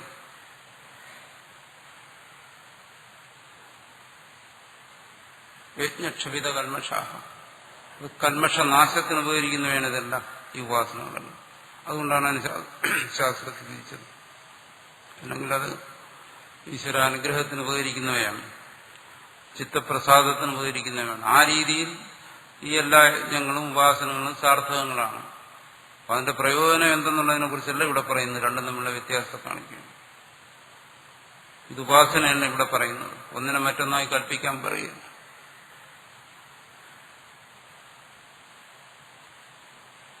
അത്രജ സമർത്ഥമിതം വചനം ബ്രഹ്മാർപ്പണം ഇത്യാദി ജ്ഞാനസ്യ യജ്ഞത്വ സമ്പാദന. ഇവിടെ പറയുന്നത് എന്താണ്? ആ ജ്ഞാനം തന്നെയാണ് യജ്ഞം, ജ്ഞാനയജ്ഞം. ബ്രഹ്മാർപ്പണം എന്ന് പറയുന്നതുകൊണ്ട് ഉദ്ദേശിക്കുന്നതാണ് ആ ബ്രഹ്മജ്ഞാനിക്ക് മറ്റൊരു യജ്ഞമില്ല. ബ്രഹ്മജ്ഞാനിയുടെ ജ്ഞാനം തന്നെ യജ്ഞം. അന്യഥാ സർവസ്യ ബ്രഹ്മത്വ അർപ്പണാദീനാമേ വിശേഷതോ ബ്രഹ്മത്വ അഭിധാനം അനർത്ഥ. സർവവും ബ്രഹ്മം തന്നെയാണ്. അർപ്പണാദികളെ വിശേഷിച്ചെന്തിന് ബ്രഹ്മമെന്ന് പറഞ്ഞു? ആ തത്വജ്ഞന് ജ്ഞാനമല്ലാതെ മറ്റൊരു യജ്ഞമില്ല എന്ന് പറയാൻ വേണ്ടിയിട്ട്, അതിനു വേണ്ടിയിട്ടാണ് പറഞ്ഞത്. ഏതു അർപ്പണാദിഷു പ്രതിമായാം വിഷ്ണുബുദ്ധിവത് ബ്രഹ്മദൃഷ്ടി ക്ഷിപ്യതേ നാമാദിഷു ഇവ ചെയ്തി ബ്രുവതേ നേഷാം ബ്രഹ്മവിദ്യ ഉക്തായിഹ വിവക്ഷിതാസ്യ. ഇതിനെ തന്നെ ചിലരെന്താണ് അർപ്പണാദികളിൽ പ്രതിമായാം വിഷ്ണുദൃഷ്ടിവത്, പ്രതിമയെ വിഷ്ണുവായി കൽപ്പിക്കുന്നത് പോലെ അർപ്പണാദികളെ ബ്രഹ്മമായിട്ട് കൽപ്പിക്കുക എന്നാണ് ഇവിടെ പറയുന്നതെന്ന് പറയുന്നു. ഉപാസനയാണെന്ന് പറയുന്നത്. ബ്രഹ്മദൃഷ്ടി ക്ഷിപ്യത, ബ്രഹ്മദൃഷ്ടി കൽപ്പിക്കുന്നു. പ്രതിമയിൽ വിഷ്ണുബുദ്ധി പോലെ യജ്ഞത്തെ ബ്രഹ്മമായി കൽപ്പിക്കുമെന്ന് പറയുന്നു. അതല്ല ഇവിടെ. നാമാദിഷിവ ചെയ്തി ബ്രുവതി അങ്ങനെ വ്യാഖ്യാനിച്ചിട്ടുണ്ട്. ഉപാസനയും ജ്ഞാനവും തമ്മിൽ തിരിച്ചറിയാത്തവർ, ഒന്നിനെ മറ്റൊന്നായി കൽപ്പിക്കുന്ന ഉപാസനയിൽ നിന്നും ഭിന്നമായി ഭേദബുദ്ധി ഇല്ലാത്തതാണ് ജ്ഞാനം എന്ന് തിരിച്ചറിയാൻ വയ്യാത്തത്. നേഷാം ബ്രഹ്മവിദ്യ ഉക്തായിഹ വിവക്ഷിതാസ്യ. അവരെ സംബന്ധിച്ചിടത്തോളം ഇവിടെ പറയുന്നതായ ബ്രഹ്മവിദ്യ, ആത്മവിദ്യ എന്താണെന്ന് അവർ മനസ്സിലാക്കിയിട്ടില്ല. അവരെ സംബന്ധിച്ചിടത്തോളം ആ വിദ്യ വിവക്ഷിതമല്ല. അവർ ഉപാസനയെ ബ്രഹ്മവിദ്യ എന്ന് കരുതിയിരിക്കുന്നു. ഉപാസന ഇവിടെ പറയുന്ന ബ്രഹ്മവിദ്യ, അതായത് നമ്മളത് ഈശാവാസ്യ ഉപനിഷത്തിനും മറ്റും ചർച്ച ചെയ്തതാണ്. കർമ്മത്തോടനുബന്ധിച്ച് ഉപാസനകൾ വിധിച്ചിട്ടുണ്ട്. അത് കർമ്മവുമായി ചേർന്ന് നിൽക്കുന്നതാണ്. ഇവിടെ പറയുന്നതായ തത്വജ്ഞാനിയുടെ ബ്രഹ്മവിദ്യ അതല്ല. അർപ്പണാദി വിഷയ ജ്ഞാനസ്യ. അവരെ സംബന്ധിച്ചിടത്തോളം എന്താണ്? അർപ്പണാദികളെ സംബന്ധിച്ചുള്ള ജ്ഞാനമാണ് അവർ പറയുന്നത്. നജ ദൃഷ്ടി സമ്പാദന ജ്ഞാനേന മോക്ഷഫലം പ്രാപ്യത. ദൃഷ്ടി സമ്പാദനം കൊണ്ട്, ഒരു വസ്തുവിനെ മറ്റൊന്നായി കൽപ്പിക്കുന്നത് കൊണ്ട്, ഒരു വസ്തുവിനെ മനസ്സിൽ മറ്റൊന്നായി കൽപ്പിക്കുന്നത് കൊണ്ട് അവന്റെ വ്യാമോഹം മാറുന്നില്ല, അവന്റെ മിഥ്യാജ്ഞാനം നശിക്കുന്നില്ല, അവന്റെ ഭ്രമത്തിൽ നിന്ന് മുക്തനായിത്തീരുന്നില്ല. അവന്റെ അജ്ഞാനം നശിക്കുന്നത് കൊണ്ട് തന്നെ എന്താണ്? അങ്ങനെയുള്ള ദൃഷ്ടി സമ്പാദന ജ്ഞാനം, അതായത് ഉപാസന. അതുകൊണ്ട് മോക്ഷഫലം പ്രാപ്തി, അതിന്റെ മുഖ്യഫലമായി മോക്ഷം ലഭിക്കത്തില്ല. ഇവിടെ എന്താണ് പറയുന്നത്? ബ്രഹ്മൈവ തേന ഗന്തവ്യം. തത്വജ്ഞാനം കൊണ്ട് എന്താണ്? അവൻ ബ്രഹ്മത്തെ തന്നെ പ്രാപിക്കുന്നു. രണ്ടും രണ്ടാണ് എന്നാണ് ഇവിടെ പറയാൻ ഉദ്ദേശിക്കുന്നത്. ഉപാസന വൃത്തമെന്നല്ല, ഉപാസന സാക്ഷാതായിട്ട് മോക്ഷത്തിലേക്ക് ഒരുവനെ നയിക്കുന്നില്ല. ഉപാസന കൊണ്ട് ചിത്തശുദ്ധി ഉണ്ടാകാം, ഈശ്വരപ്രസാദം ഉണ്ടാകാം. അതിന്റെ എല്ലാം ഫലമായി ജ്ഞാനം പ്രാപിച്ച് അവൻ മോക്ഷത്തെ പ്രാപിക്കുന്നു. മോക്ഷത്തിന് സാക്ഷാത് കാരണമായിരിക്കുന്ന ആ ജ്ഞാനപ്രാപ്തിയാണ്. ഉപാസനയും ജ്ഞാനവും രണ്ടും വേർതിരിച്ചറിയുക. ഉപാസനയിൽ ഭേദബുദ്ധിയുണ്ട്, പ്രതിമാബുദ്ധിയും വിഷ്ണുബുദ്ധിയും. ജ്ഞാനത്തിലാണെങ്കിലോ വിഷ്ണുബുദ്ധി മാത്രമേ ഉള്ളൂ, ഇവിടെ പ്രതിമാബുദ്ധിയില്ല. അതുകൊണ്ടൊരു തത്വജ്ഞാനിക്ക് പ്രതിമയെ ആരാധിക്കണം എന്ന് നിർബന്ധമില്ല. അതേസമയം അജ്ഞാനെ സംബന്ധിച്ചിടത്തോളം അവിടെ നിർബന്ധമുണ്ട്. അവന്റെ അജ്ഞാനം മാറിയിട്ടില്ല. അതുകൊണ്ട് അവൻ പ്രതിമയെ ആരാധിച്ചേ തീരും. തത്വജ്ഞനായി കഴിഞ്ഞാലോ അവന് പിന്നീട് അത്തരം ഒരു ഉപാസനയുടെ ആവശ്യമില്ല. അല്ലെങ്കിൽ അവൻ മനസ്സിലാക്കുന്ന എന്താണോ? മോക്ഷപ്രാപ്തിക്ക് ഉപകരിക്കുന്നത്, സാക്ഷാതായി ഉപകരിക്കുന്നത് ആ തത്വജ്ഞാനം മാത്രമാണ്. ഉപാസനകൾ പരമ്പരയായിട്ട് ഉപകരിക്കുന്നത് എന്ന് മനസ്സിലാക്കും. അതുകൊണ്ട് ഉപാസനയാണ് അവസാനം എന്ന് തെറ്റിദ്ധരിക്കാതിരിക്കാൻ വേണ്ടിയിട്ടാണ്. ഉപാസനയ്ക്ക് അപ്പുറം ജ്ഞാനത്തിൻ്റെതായ തലമുണ്ട്. ആ ജ്ഞാനത്തിന്റെ തലത്തിലാണ് ഒരുവൻ മുക്തനായിത്തീരുന്നത്, ഉപാസനയുടെ തലത്തിലല്ല. ഉപാസന അവനെ ജ്ഞാനത്തിലേക്ക് നയിച്ചാൽ അവൻ ജ്ഞാനപ്രാപ്തി കൊണ്ട് മുക്തനായിത്തീരുന്നു എന്നാണ്. വിരുദ്ധഞ്ച സമ്യക് ദർശനം മന്ത്രേണ മോക്ഷഫലം പ്രാപ്തി. ഈ സമ്യക് ദർശനം, അഭേദജ്ഞാനം, ഇതുകൊണ്ടല്ലാതെ മോക്ഷം ഉണ്ടാകുന്നു എന്ന് പറയുന്നത് പരസ്പര വിരുദ്ധമായ കാര്യമാണ്. അതായത് ഉപാസനയിലൂടെ മോക്ഷം നേടുക അത് സാധ്യമല്ല. ഉപാസനയുടെ തലത്തെ അതിക്രമിച്ച് ജ്ഞാനത്തിന്റെ തലത്തിലെത്തിയ ഒരാൾക്ക് മോക്ഷം സാധ്യമാകുന്നു. ഇതാണ് സിദ്ധാന്തം, അദ്വൈത സിദ്ധാന്തം. മോക്ഷം ഭേദബുദ്ധിയുടെ നാശം കൊണ്ടേ ഉണ്ടാവും. ഭേദബുദ്ധിയുള്ളിടത്തോളം കാലം അവന് മോക്ഷം. ഭേദബുദ്ധിയുടെ നാശം എങ്ങനെ സംഭവിക്കും? അഭേദജ്ഞാനം കൊണ്ടേ സംഭവിക്കും. അഭേദജ്ഞാനമാണ് മോക്ഷത്തിന് കാരണം. അതുകൊണ്ട് ഈ ഭാഗങ്ങളെ അഭേദജ്ഞാനമായി വ്യാഖ്യാനിക്കുന്നു, അല്ല ഉപാസനയായിട്ടല്ല. പ്രകൃതി വിരോധിച്ച ഇവിടെ സന്ദർഭത്തിന് വിരുദ്ധമായും വരും. എന്തുകൊണ്ട്? സമ്യക് ദർശനം ച പ്രകൃതി. ഇവിടെ ഇപ്പൊ ചർച്ച ചെയ്യുന്നത് ആ തത്വജ്ഞാനത്തെയാണ്. കർമ്മണ്യകർമ്മയ പശ്യേ, അവിടെ പറയുന്ന ആ തത്വജ്ഞാനത്തെക്കുറിച്ചാണ്. ഇത്യത്ര അന്തേജ സമ്യക് ദർശന തസ്യവോ സംഹാര. ഈ ഒടുവിലും സമ്യക് ദർശനത്തെക്കുറിച്ച് പറഞ്ഞാണ് ഈ ഭാഗം അവസാനിപ്പിക്കുന്നത്. എങ്ങനെ ശ്രേയാൻ ദ്രവ്യമയാദ്യജ്ഞ ജ്ഞാനയജ്ഞ. അത് മാത്രമല്ല, അവസാനം പറയും എന്താണ്? ജ്ഞാനം ലബ്ധ്വ പരാം ശാന്തി. ജ്ഞാനത്തിന്റെ ഫലം എന്താണ്? ജ്ഞാനം കൊണ്ടുവരുവാൻ എന്ത് നേടുന്നു? പരാം ശാന്തി. ആ പരാം ശാന്തി, അതാണ് മോക്ഷം. പരമമായ ശാന്തിയെ പ്രാപിക്കുന്നു. അഭേദജ്ഞാനത്തിന് മാത്രം പ്രദാനം ചെയ്യാൻ കഴിയും എന്നുള്ള ഒന്നാണ് ആ പരമമായ ശാന്തി. അതാണ് ജ്ഞാനത്തിന്റെ ഫലം. ആ പരാം ശാന്തി, അതിനെയാണ് മോക്ഷം എന്ന് പറയുന്നത്. ഇത്യാദിന സമ്യക് ദർശന സ്തുതിമേവ കുർവൻ ഉപക്ഷീണോ അധ്യായം. അത് പറഞ്ഞു കഴിയുമ്പോൾ ഇവിടെ പറയാൻ ഉദ്ദേശിച്ചു കഴിഞ്ഞതെല്ലാം പറഞ്ഞു കഴിഞ്ഞു. അധ്യായം ഉപക്ഷീണമാണ്. ഇനി പറയാനായി ബാക്കിയൊന്നും ശേഷിക്കുന്നില്ല. ആത്മവിദ്യയുടെ പരമമായ ഫലത്തെക്കുറിച്ച് പറഞ്ഞ് ആ സന്ദർഭമോടെ ഉപക്ഷീണമാവുകയാണ്. വാസ്തവത്തിൽ അതെന്താണ്? സമ്യക് ദർശന സ്തുതി. ആ തത്വജ്ഞാനത്തിന്റെ മഹത്വത്തെ വാഴ്ത്താൻ വേണ്ടി പറയുന്നതാണ്. അത്രയും ശ്രേഷ്ഠമാണ്. അതുകൊണ്ട് ഒരുവൻ ആ ജ്ഞാനമാർഗത്തിൽ അവൻ പരമമായ ശാന്തി പ്രാപിക്കുന്നു. എന്തുകൊണ്ടങ്ങനെ പറയുന്നു? കാരണം ലേശമെങ്കിലും ഭേദബുദ്ധി ഉണ്ടായാൽ അവന് പരമമായ ശാന്തി ഉണ്ടാകത്തില്ല. ഉപാസനയിലാണ് അവൻ തുടരുന്നതെങ്കിൽ അവന്റെ ഭേദബുദ്ധി നശിക്കുന്നില്ല, അശാന്തനായിരിക്കും. അതുകൊണ്ട് ഉപാസനയുടെ തലം വിട്ടവൻ തത്വജ്ഞാനത്തിലേക്ക് വരണം. തത്ര അകസ്മാത് അർപ്പണാതു ബ്രഹ്മദൃഷ്ടിയുടെ അപ്രകരണേ പ്രതിമായാമിവ വിഷ്ണുദൃഷ്ടി വിച്ഛേദിത്യനുഭവം. ഇവിടെ പറയുന്നത് പരമമായ ശാന്തിക്കുള്ള ഉപായമായിരിക്കുന്ന അഭേദജ്ഞാനത്തെക്കുറിച്ചാണ് പറയുന്നത്. അല്ല, വീണ്ടും അവന് ശാന്തി നൽകാത്തതായ ഉപാസനയെക്കുറിച്ചല്ല പറയുന്നത്.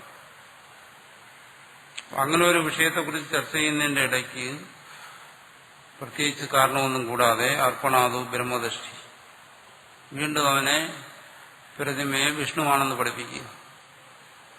അപ്രകരണം, അത് സന്ദർഭത്തിന് യോജിച്ച ഒരു കാര്യമില്ല. പ്രതിമായാമിവ വിഷ്ണു ദൃഷ്ടി രുച്യത. അതുപോലുള്ള ഭേദബോധത്തെ ഉണ്ടാകുന്നു. തത്വജ്ഞാനത്തെക്കുറിച്ച് പറഞ്ഞതിന് ശേഷം അത് അനുപന്നം, അത് യുക്തിയുക്തമില്ല.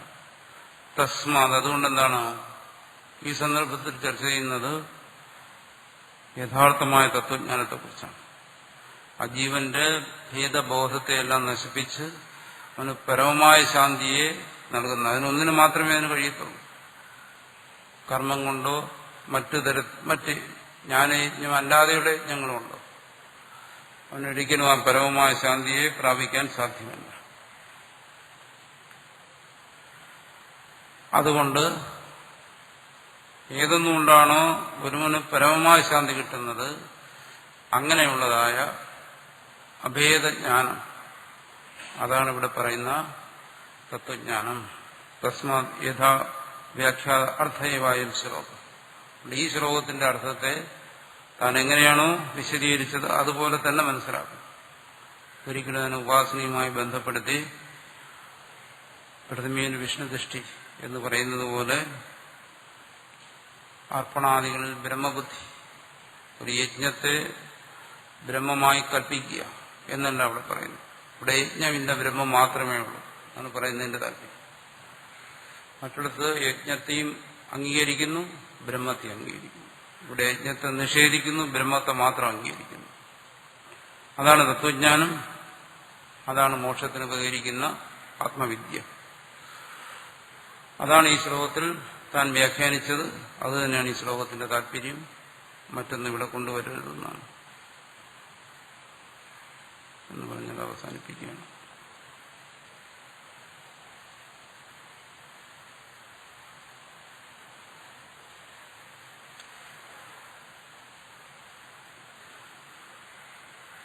ഈ ശ്ലോകത്തിൽ ബ്രഹ്മാർപ്പണം, അർപ്പണം ബ്രഹ്മമാണ്. എന്തുകൊണ്ടാണോ അർപ്പിക്കുന്നതാണ് അർപ്പണം, അത് ബ്രഹ്മമാണ്. ഹവി ബ്രഹ്മ, ഹവിസം ബ്രഹ്മമാണ്.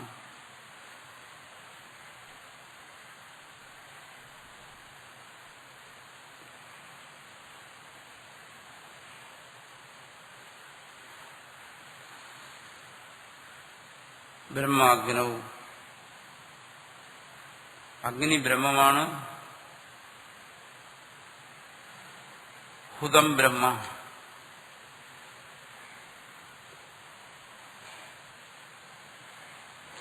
ബ്രഹ്മണ എന്ന് വെച്ചാൽ ബ്രഹ്മ കർത്താവ്. ബ്രഹ്മണ എന്ന് പറയുന്നുണ്ട്, അകർത്താവിനെ ഉദ്ദേശിക്കുന്നു. ബ്രഹ്മണാഹുതം, കവിസർപ്പിക്കുന്നവനും ഹുതം, അഹമനക്രിയയും രണ്ടും ബ്രഹ്മമാണ്. രണ്ടിനെ അവിടെ പറയുകയാണ്. തേന ഗന്ധവ്യം ബ്രഹ്മൈവ, ഗന്ധവ്യം അതിന്റെ ഫലം, പ്രാപിക്കേണ്ടതെന്ന് പറയുന്ന ഫലം, അതും ബ്രഹ്മമാണ്.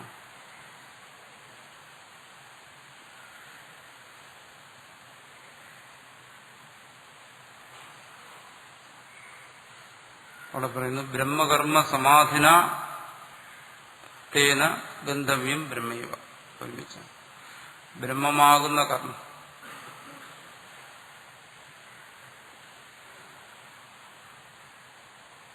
ബ്രഹ്മമാകുന്ന കർമ്മം എന്ന് പറയുമ്പോൾ കർമ്മവും ബ്രഹ്മം തന്നെയാണ്. ബ്രഹ്മമാകുന്ന കർമ്മസമാധി,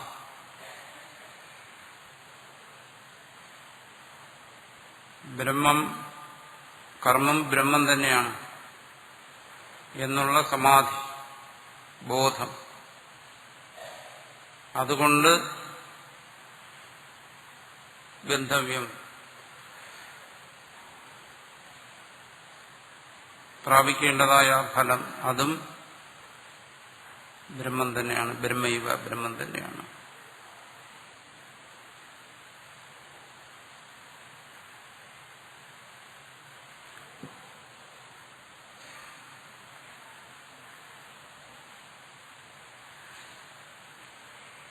അതുകൊണ്ട് ജ്ഞാനിയുടെ യജ്ഞം അത് ജ്ഞാനയജ്ഞമാണ്. ജ്ഞാനിയുടെ ജ്ഞാനയജ്ഞം എന്ന് പറയുന്നത് ജ്ഞാനിയുടെ സർവകർമ്മങ്ങളിലുമുള്ള ബ്രഹ്മബോധമാണ്. അതാണ് ഇവിടെ പറയുന്നത്. അതിനു വേണ്ടിയിട്ട് അതിനെ യജ്ഞവുമായി ബന്ധപ്പെടുത്തി പറഞ്ഞു എന്നുള്ളത്. എന്തുകൊണ്ട്? സാധാരണ അജ്ഞന്മാരെല്ലാം അനുഷ്ഠിക്കുന്നതാണ് യജ്ഞം. അപ്പോൾ അവർക്ക് പരിചയമുള്ളതാണ്. അവർക്ക് പരിചയമുള്ള യജ്ഞത്തെ എടുത്ത് അതിന്റെ ഓരോ ഭാഗങ്ങളെയും ബ്രഹ്മമായിവിടെ പറയുകയാണ്. ആ അജ്ഞൻ ചെയ്യുന്ന ആ കർമ്മം ജ്ഞാനിയെ സംബന്ധിച്ചിടത്തോളം അത് ബ്രഹ്മം തന്നെയാണ്, അതൊന്നും വേറിട്ടൊന്നല്ല എന്നിവിടെ പറയുകയാണ്. ബ്രഹ്മാർപ്പണം ബ്രഹ്മഹവർ ബ്രഹ്മാഗ്നോ ബ്രഹ്മണാഹുതം ബ്രഹ്മൈവ തേന ഗന്ധവ്യം ബ്രഹ്മകർമ്മ സമാധിനാ.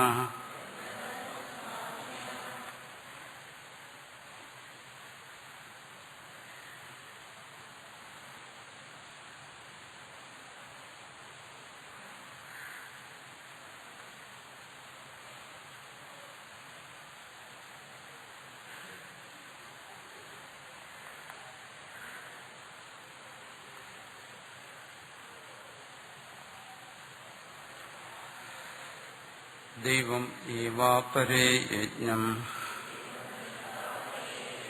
യോഗിന പര്യുപാസതേ ബ്രഹ്മാഗ്നാവപരേ യജ്ഞം യജ്ഞേനൈവോപജുഹ്വതി. ഇവിടെ തുടക്കത്തിൽ പറഞ്ഞു സഹയജ്ഞ പ്രജാസൃഷ്ട പുരോവാച പ്രജാപതി. ഈ പ്രജകളെ സൃഷ്ടിച്ച സമയത്ത് തന്നെ യജ്ഞങ്ങളെയും സൃഷ്ടിച്ചു എന്ന് പറഞ്ഞു. അവിടെ യജ്ഞം എന്ന് പറയുന്നത് വൈദികമായ കർമ്മങ്ങൾ മാത്രമല്ല. അതുകൊണ്ടാണ് ഇവിടെ പലതരത്തിലുള്ള യജ്ഞങ്ങളെ കുറിച്ച് പറയുന്നത്. ഒരു ജീവന് അനുഷ്ഠിക്കേണ്ടതായി വരുന്ന സർവ കർമ്മങ്ങളും യജ്ഞത്തിൽപ്പെടുന്നു. ഇവിടെ ആണ് തത്രാധുന സമ്യക് ദർശനസ്യ യജ്ഞത്വ സമ്പാദ്യ. ആ സമ്യക് ദർശനം യജ്ഞം തന്നെയാണ്. തത്വജ്ഞാനിയുടെ ജ്ഞാനം അത് യജ്ഞം തന്നെയാണെന്ന് പറഞ്ഞതിന് ശേഷം തസ്തുത്യർത്ഥം ആ യജ്ഞമാണ് ശ്രേഷ്ഠം, അതിനെ സ്തുതിക്കുന്നതിന് വേണ്ടി അന്യേപി യജ്ഞ ഉപക്ഷിപ്യന്തേ. ആ സൃഷ്ടിയുടെ ആരംഭത്തിൽ സൃഷ്ടികർത്താവ് സൃഷ്ടിച്ചതായ മറ്റ് യജ്ഞങ്ങൾ അതിനെയും പറയുന്നു. ദൈവമേവ ദേവായുജ്യന്തേ ഏന യജ്ഞേനാസൗ ദൈവോ യജ്ഞ. ഇനി ദൈവയജ്ഞം അനുഷ്ഠിക്കുന്നവരുണ്ട്. ദേവന്മാര് ഏതൊരു യജ്ഞത്തിലാണോ യജിക്കപ്പെടുന്നതാണ് ദൈവയജ്ഞം. യോഗിന കർമ്മിണ പരിപാസതേ. കർമ്മികൾ, അതായത് ദേവതകളെയും മറ്റും ആരാധിക്കുന്നവർ ഒരു ദേവയജ്ഞം ചെയ്യുന്നു. അഗ്നിയാദി ദേവതകളെ യജ്ഞത്തിലൂടെ ആരാധിക്കുന്നു.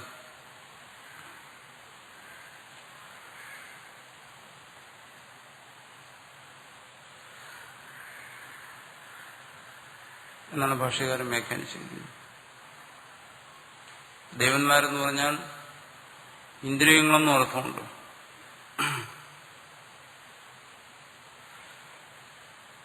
ആ അർത്ഥം എടുത്തുകൊണ്ട് മറ്റു ചിലർ വ്യാഖ്യാനിക്കുന്നുണ്ട്. ഭാഷ്യകാരൻ പറഞ്ഞിരിക്കുന്നത് ദൈവം എന്ന് വെച്ചാൽ ദേവതകൾ. ആ ദേവതകളെ ഉദ്ദേശിച്ച് ചെയ്യുന്ന യാഗാദികളും മറ്റുമാണ് ദൈവയജ്ഞം എന്ന് പറയുന്നത്. പക്ഷെ മറ്റു ചിലർ വ്യാഖ്യാനിച്ചിരിക്കുന്നത് ദൈവം എന്ന് വെച്ചാൽ ഇന്ദ്രിയങ്ങൾ, ആ ഇന്ദ്രിയങ്ങളെ കൊണ്ടുള്ള യജ്ഞം. അങ്ങനെയും പല ഭാഗങ്ങളിലും പറയുന്നു. ഈ ശരീരത്തിൽ ഉപനിഷത്തിൽ തന്നെ പറയുന്നുണ്ട്, ഈ ശരീരത്തെ ആശ്രയിച്ചുകൊണ്ട് ഈ ഇന്ദ്രിയങ്ങൾ ഇരുന്ന് സദാ യജ്ഞമനുഷ്ഠിച്ചുകൊണ്ടിരിക്കുകയാണ്. ആരാണ് അവിടെ അനുഷ്ഠിക്കുന്നത്? ജീവൻ. എന്താണ് യജ്ഞം? ഓരോ ഇന്ദ്രിയങ്ങളും അതാതിന്റെ പ്രവൃത്തിയിൽ മുഴുകിയിരിക്കുന്നു. കണ്ണു കാണുന്നു, ചെവി കേൾക്കുന്നു, ഇങ്ങനെ നടക്കുന്നതായ ഒരു യജ്ഞം സദാ നടന്നുകൊണ്ടിരിക്കുന്നു. അത് ദൈവയജ്ഞം. അങ്ങനെയും വ്യാഖ്യാനിക്കുന്നുള്ളൂ. ഈ ഭാഗങ്ങൾ പല ആചാര്യന്മാരും പലതരത്തിലാണ് വ്യാഖ്യാനിച്ചിരിക്കുന്നത്. നമ്മൾ ഭാഷ്യകാരന്റെ വ്യാഖ്യാനമാണ് ചർച്ച ചെയ്യുന്നത്. ബ്രഹ്മാഗ്നോ ദൈവമേവാവരെ യജ്ഞം യോഗിന പരിവാസത. ബ്രഹ്മാഗ്നവും അവരെ മറ്റൊരു യജ്ഞത്തെക്കുറിച്ച് പറയുന്നു. ബ്രഹ്മാഗ്നു എന്താണ്? ബ്രഹ്മാഗ്നി സത്യം ജ്ഞാനം അനന്തം ബ്രഹ്മ വിജ്ഞാനം ആനന്ദം ബ്രഹ്മ യസ് സാക്ഷാത് അപരോക്ഷാത് ബ്രഹ്മ ഏ ആത്മാ സർവാന്തര ഇത്യാദി വചനോക്തം അശ്നായ പിപാസാദി സർവ സംസാര ധർമ്മവർജിതം നേതി നേതീതി നിരസ്ത അശേഷ വിശേഷം ബ്രഹ്മ ശബ്ദേന വിച്ഛേദേ. ബ്രഹ്മ എന്നുള്ള ശബ്ദം വന്നപ്പം പറയുകയാണ് എന്താണ് ആ ബ്രഹ്മം എന്ന് പറയുന്നത്? അത് തന്നെയാണ് അഗ്നി. അതെങ്ങനെ പറയുന്നു? സത്യജ്ഞാനം അനന്തം എന്നതിനെ കുറിച്ച് പറയുന്നു. വിജ്ഞാനം ആനന്ദമെന്ന് പറയുന്നു. യസ് സാക്ഷാത് അപരോക്ഷം, യസ് സാക്ഷാത് അപരോക്ഷം, അപരോക്ഷം എന്ന് വെച്ചാൽ അപരോക്ഷം ഏതെന്നാണോ നിത്യ അപരോക്ഷമായിരിക്കുന്നത്, യസ് സർവാന്തര, സർവാന്തരനായിരിക്കുന്നതാണ് ആത്മാവ്, അത് തന്നെയാണ് ബ്രഹ്മം. ഇത്യാദി വചനോക്തം ഈ ശ്രുതി പറഞ്ഞിട്ടുള്ളതായ അശനായ വിശപ്പ്, പിപാസ, ദാഹം തുടങ്ങിയ ആദി സർവ സംസാരധർമ്മവർജിതം, സർവ സംസാരധർമ്മങ്ങളും ഇല്ലാത്തതായ ആ ബ്രഹ്മം നേതി നേതീതി നിരസ്ത അശേഷ വിശേഷം. നേതി നേതി എന്നുള്ള ശബ്ദങ്ങളെ കൊണ്ട് സർവ വിശേഷതകളെയും നിഷേധിക്കപ്പെട്ടതായ കേവലമായിരിക്കുന്ന ബ്രഹ്മശബ്ദം കൊണ്ട് പറയപ്പെടുന്ന എന്തോ അതാണ് ഇവിടെ ബ്രഹ്മം എന്ന് പറയുന്നത്, പരമാത്മാവെന്ന് ചുരുക്കം. ബ്രഹ്മജത അഗ്നിശ്ച സഹോമ അധികരണത്വ വിവക്ഷയ ബ്രഹ്മാഗ്നി. ആ ബ്രഹ്മത്തെ തന്നെ ഇവിടെ അഗ്നി എന്ന് പറയുന്നത് എന്തുകൊണ്ട്? സാധാരണ ഹോമത്തിന് അധികരണമായിരിക്കുന്നത് അഗ്നിയാണ്.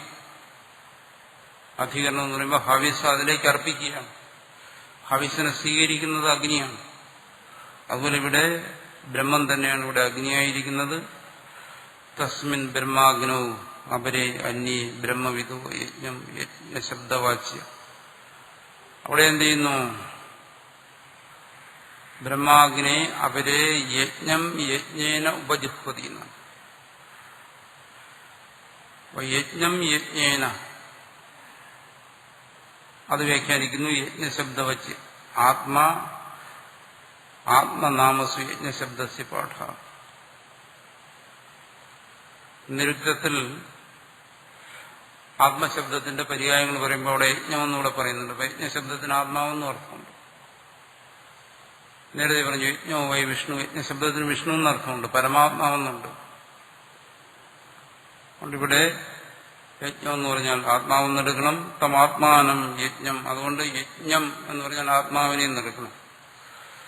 പരമാർത്ഥത പരമേവ ബ്രഹ്മസന്ധം ബുദ്ധ്യാദി ഉപാധി സംയുക്തം അധ്യസ്ഥ സർവോപാധി ധർമ്മകം ആഹൂതിരൂപം യജ്ഞേന ഏവ ആത്മനായേവ ഉക്തലക്ഷണേന ഉപജുഹതി പ്രക്ഷിപന്തി സ്വോപാധികസ്യ ആത്മനോ നിരുപാധികേന പരബ്രഹ്മസ്വരൂപേണേവ യദ്ദർശനം സ തസ്മിൻ ഹോമഃ തം കുർവന്തി.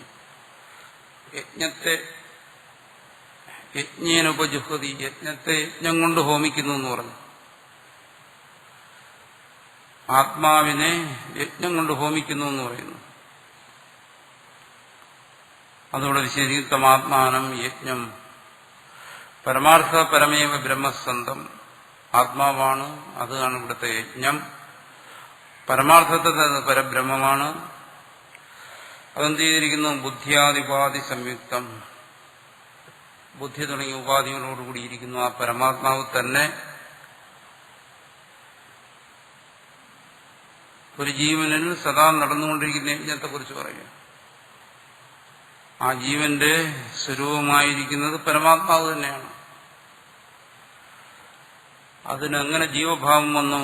ബുദ്ധി തുടങ്ങിയ ഉപാധികളോട് അത് കൂടിച്ചേർന്നു. എന്റെ അജ്ഞത കൊണ്ട് ബുദ്ധി തുടങ്ങിയ ഉപാധികളോട് അതിനഹംബുദ്ധി വന്നു, മമത വന്നു. അതാണ് ബുദ്ധിയാദിപാധി സംയുക്തം. വാസ്തവത്തിൽ അത് വന്നിട്ടില്ല, അധ്യസ്ഥം, ആരോപിച്ചതാണ്, താൻ സ്വയം ആരോപിച്ചതാണ്. ആ ചൈതന്യം തന്നെ തന്നിൽ ബുദ്ധിയാദിപാധികളെ ആരോപിച്ചു. അതെന്തായി? സർവോപാധി ധർമ്മകം, സർവോപാധികളോടും കൂടി ചേർന്നതായി. മനസ്സ്, ബുദ്ധി തുടങ്ങിയ ഉപാധികളോടുകൂടി ചേർന്നതായി. അതായി ഇവിടുത്തെ ആഹൂതി. സർവോപാധികളോടും കൂടിയിരിക്കുന്ന ആ ജീവൻ തന്നെയാണ് ആഹൂതിയായിരിക്കുന്നത്. എങ്ങനെയാണോ ഹവിസ് അഗ്നിയിൽ അർപ്പിക്കുന്നത്, അത് ആഹൂതിയായി മാറുന്നത്, അതുപോലെ ഈ പരബ്രഹ്മം തന്നെ സർവോപാധികളോടും കൂടി ഇവിടെ സ്വയം ആഹൂതിയായി മാറിയിട്ട് യജ്ഞേനൈവ ആത്മനായവ ഉക്തലക്ഷണേന ഉപജിഹ്വതി പക്ഷിപന്തി. സ്വാഭാവികമായിരിക്കുന്ന ആ ആത്മാവിനെ അത് തന്നെ ഇവിടെ ഹോമിക്കുന്നു. ഹോമം കുർവന്തി ഉപജിഹ്വതി. സാധാരണ യജ്ഞത്തിൽ രണ്ടുപേരാണ്. ഒന്ന് യജ്ഞം ചെയ്യുന്നയാൾ. ഭേദം വരുന്നു. അവിടെ യജ്ഞം ചെയ്യുന്ന വസ്തു വേറെ, അർപ്പിക്കുന്ന വസ്തു വേറെ. ഇവിടെ അങ്ങനെയല്ല. ആത്മാവ് തന്നെ സ്വയം ഹോമം നടത്തുന്നു എന്ന് പറഞ്ഞാൽ എന്താണ്? സോപാധികസ്യ ആത്മനോ നിരുപാധികേന പരബ്രഹ്മസ്വരൂപേണൈവ യദ്ദർശനം സ തസ്മിൻ ഹോമഃ. ഇവിടെ എന്താണ് ആ ദർശനം എന്ന് പറയുന്നത്? ഹോമം എന്താണ്? അത് ദർശനമാണ്. എങ്ങനെയുള്ള ദർശനം? സോപാധികമായിരിക്കുന്ന ആത്മാവ്, ജീവഭാവത്തിലിരിക്കുന്ന ആ ആത്മാവിനെ അതിന്റെ സ്വരൂപത്തിൽ, നിരുപാധികമായ രൂപത്തിൽ, പരബ്രഹ്മസ്വരൂപത്തിൽ തിരിച്ചറിയുക. യദ്ദർശനം സ തസ്മിൻ ഹോമഃ. അതാണ് ഇവിടെ നടക്കുന്ന ഹോമം. തം കുർവന്തി.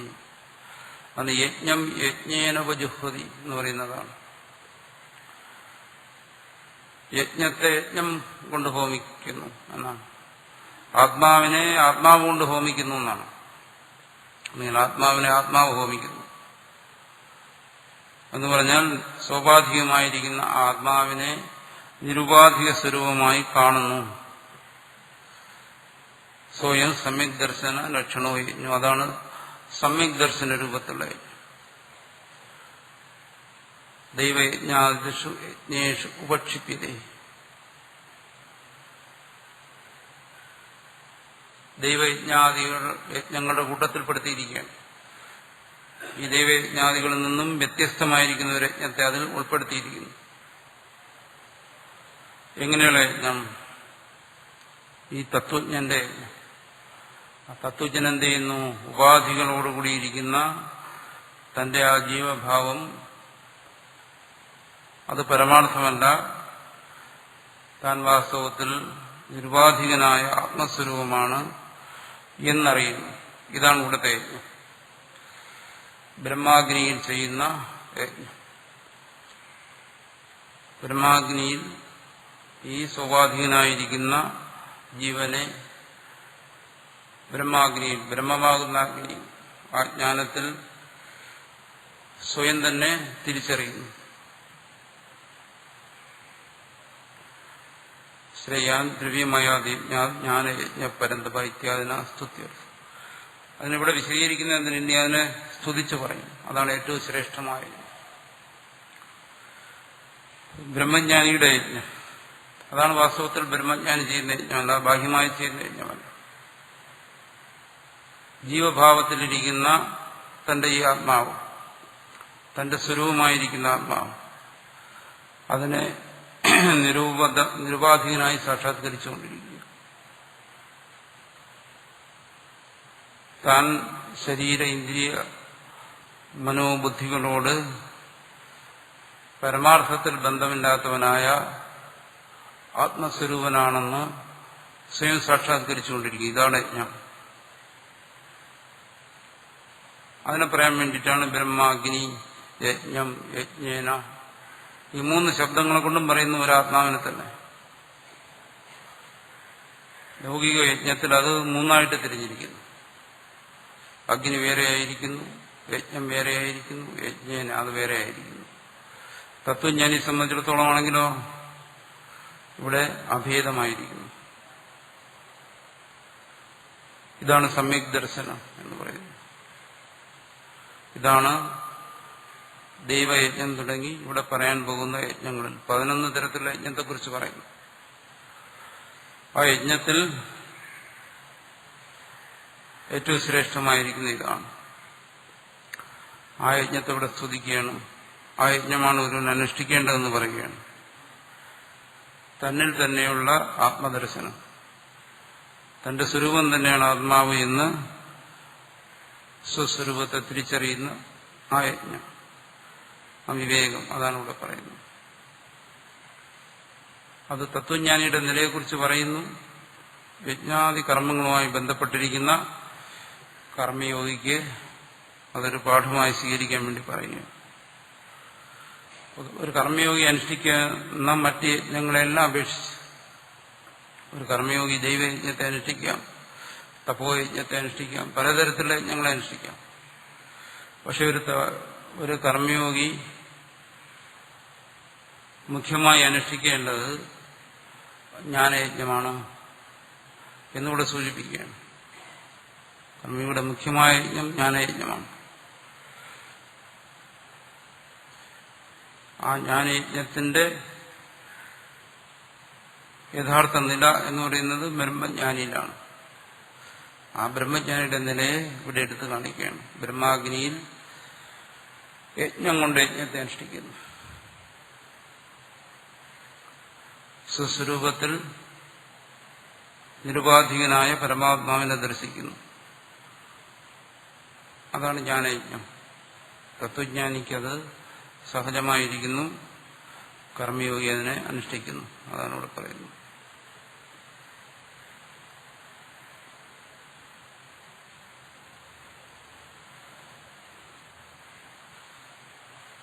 യോഗിന കർമ്മികൾ, അപരേ യോഗിന മറ്റു ചില യോഗികൾ, ദൈവം യജ്ഞമേവ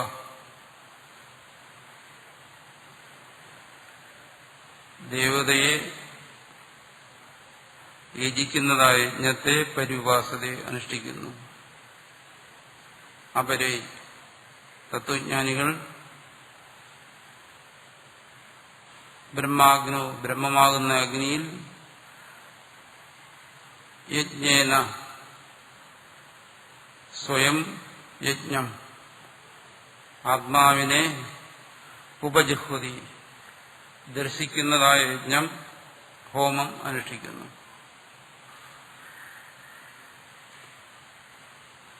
ബ്രഹ്മമാകുന്ന അഗ്നിയിൽ ആത്മാവിനെ ദർശിക്കുന്നതായ ദർശനരൂപത്തിലുള്ളതായ ഹോമത്തെ അനുഷ്ഠിക്കുന്നു.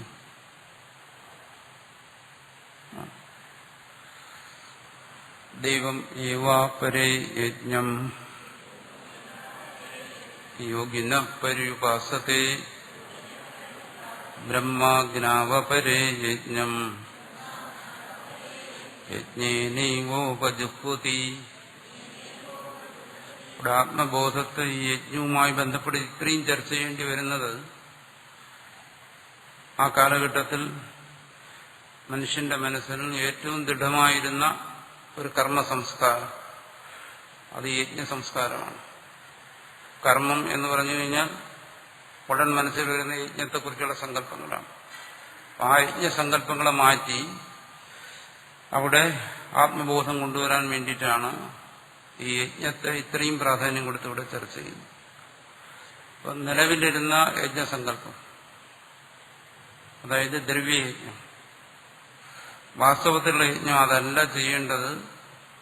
വാസ്തവത്തിലുള്ള യജ്ഞം തത്വജ്ഞാന രൂപത്തിലുള്ള യജ്ഞമാണ് എന്ന് മനസ്സിലാക്കി കൊടുക്കാനാണ് ഈ യജ്ഞവുമായി ബന്ധപ്പെടുത്തി പല ഭാഗങ്ങളും ചർച്ച ചെയ്യുന്നത്. ആണ് നേരത്തെ പറഞ്ഞത്. സൃഷ്ടിയുടെ ആരംഭത്തിൽ തന്നെ യജ്ഞത്തെ സൃഷ്ടിച്ചിട്ട് അനുഷ്ഠിക്കാൻ ആവശ്യപ്പെട്ടെന്നാണ്. ആ യജ്ഞങ്ങൾ പലതരത്തിലാണ്. പക്ഷെ എല്ലാ കർമ്മങ്ങളെയും അന്ന് യജ്ഞവുമായി ബന്ധപ്പെടുത്തിയാണ് കണ്ടിരുന്നത്. ആ യജ്ഞം എന്ന് പറയുന്നത് ബാഹ്യമായ അനുഷ്ഠാനമാണ്. അതിനിവിടെ തിരുത്തുകയാണ് ഈ ഉപദേശം. യജ്ഞം ഒരിക്കലും ബാഹ്യമായ അനുഷ്ഠാനമല്ല, അത് മാനസികമായ ദർശനമാണ് എന്നിവിടെ തിരുത്തി പറയുകയാണ്. യജ്ഞങ്ങളിൽ മുഖ്യമായി അനുഷ്ഠിക്കേണ്ടതും അതിനെയാണ് എന്ന് പറയുന്നു. മഹാഭാരതത്തിലാണെങ്കിൽ യുദ്ധത്തെപ്പോലെ യജ്ഞമായിട്ടാണ് കാണുന്നത്. മറ്റു കർമ്മങ്ങളുടെ കാര്യം പറയേണ്ട കാര്യമില്ല.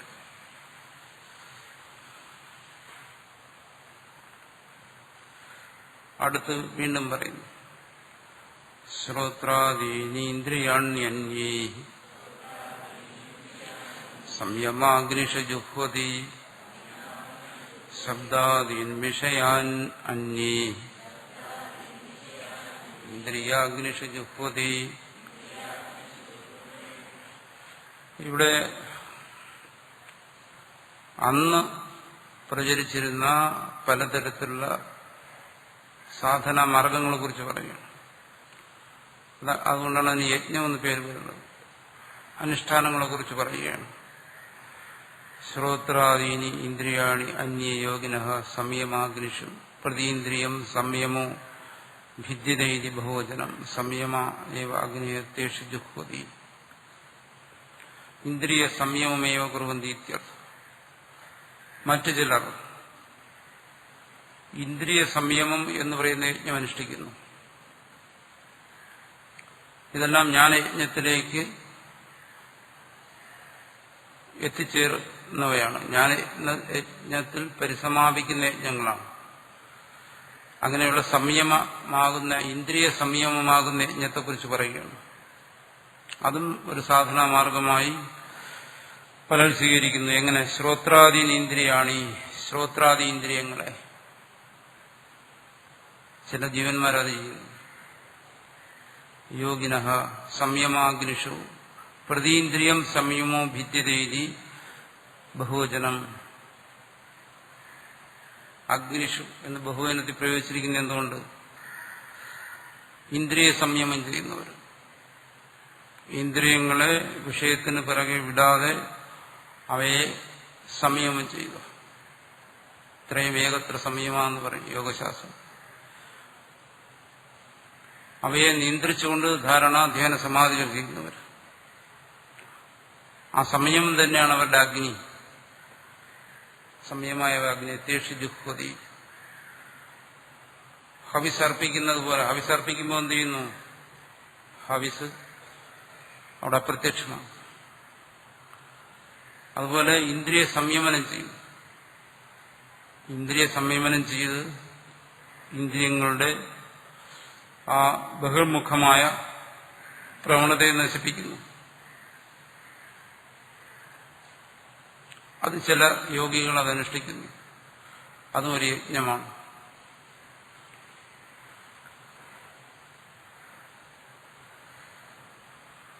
അതിനൊരു ഹോമമായി പറയാം അങ്ങനെ ചെയ്യുന്നതിന്. അതും ഒരു യജ്ഞമാണ്. അതുകൊണ്ട് പ്രജാപതി യജ്ഞത്തെ സൃഷ്ടിച്ചു എന്ന് പറയുമ്പോൾ ബാഹ്യമായ യജ്ഞങ്ങൾ മാത്രമല്ല, ഇത്ര യജ്ഞങ്ങളുമുണ്ട്. അങ്ങനെ ഈ യജ്ഞത്തിൽ നിഷ്ഠിതരായിരുന്നു കൊണ്ട് ചിലർ ഈ യജ്ഞത്തെ അനുഷ്ഠിക്കുന്നു. ശബ്ദാദീൻ വിഷയാൻ അന്യേ ഇന്ദ്രിയാഗ്നിഷു ജുഹ്വതി. മറ്റു ചിലർ എന്ത് ചെയ്യുന്നു? ശബ്ദാദി വിഷയങ്ങളെ ഇന്ദ്രിയാഗ്നിയിൽ സമർപ്പിക്കുന്നതായ ഒരു ഹോമം ചെയ്യുന്നു.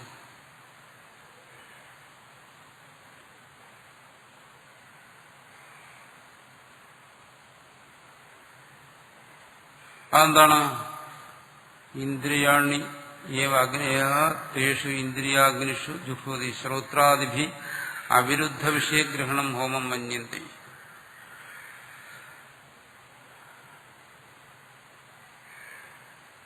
ഇവിടെ ഉദ്ദേശിക്കുന്ന ഹോമം എന്ന് പറയുന്നത് എന്താണ്? ഇന്ദ്രിയാഗ്നിയിൽ ഹോമിക്കുന്നു എന്ന് പറഞ്ഞു. അതെന്താണ്? ശ്രോത്രാദിഭി അവിരുദ്ധ വിഷയഗ്രഹണം. ഈ യാഗങ്ങൾ യജ്ഞങ്ങൾ ചെയ്യുന്നവരെല്ലാം ഒരു സങ്കല്പത്തിൽ ചെയ്യുകയാണ്. ജീവന്റെ ഊർധ്വഗതിക്ക് വേണ്ടിയിട്ട്, ജീവന്റെ ഉയർച്ചയ്ക്ക് വേണ്ടിയിട്ടാണ് ഈ യജ്ഞങ്ങൾ ചെയ്യുന്നത്. ശ്രോത്രാദി ഇന്ദ്രിയങ്ങൾ സഹജമായി വിവേകരഹിതമായി നാനാ വിഷയങ്ങളിലേക്ക് പോയിക്കൊണ്ടിരിക്കുമ്പോൾ അതിൽ നിന്നും അവിരുദ്ധ വിഷയഗ്രഹം, ആ ജീവന്റെ ശ്രേയസ്സിന് വിരുദ്ധമല്ലാത്ത അവിരുദ്ധമായിരിക്കുന്ന വിഷയങ്ങളെ മാത്രം ഗ്രഹിച്ചുകൊണ്ട് നിജശാസ്ത്ര ആചാര മര്യാദ അനുസരിച്ച് വിരുദ്ധങ്ങളായ വിഷയങ്ങളെല്ലാം ഉപേക്ഷിച്ച് അവശ്യം വേണ്ടുന്നതായ വിഷയങ്ങളെ മാത്രം ഗ്രഹിച്ച് അന്ധകരണത്തിൽ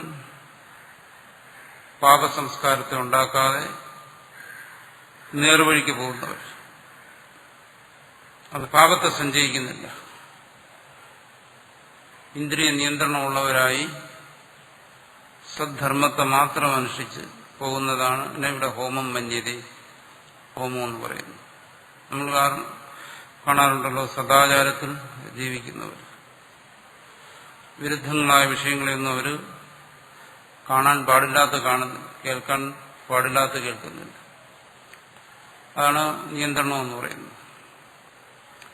അങ്ങനെ ഇന്ദ്രിയ സംയമത്തോടുകൂടി ജീവിക്കുന്നു. അത് മറ്റൊരു തരത്തിലുള്ള യജ്ഞമാണ്. അതും സൃഷ്ടിയുടെ ആരംഭത്തിൽ പ്രജകൾക്ക് വേണ്ടി സൃഷ്ടികർത്താവ് വിധിച്ച യജ്ഞമാണ്.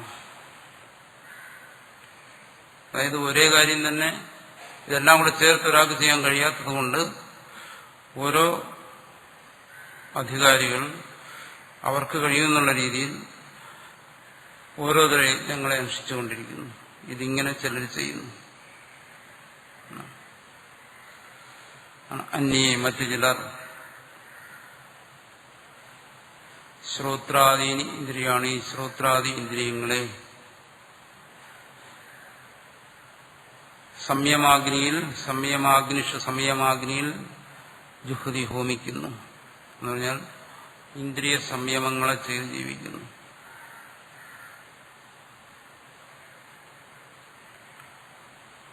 അന്യേ മറ്റു ചിലർ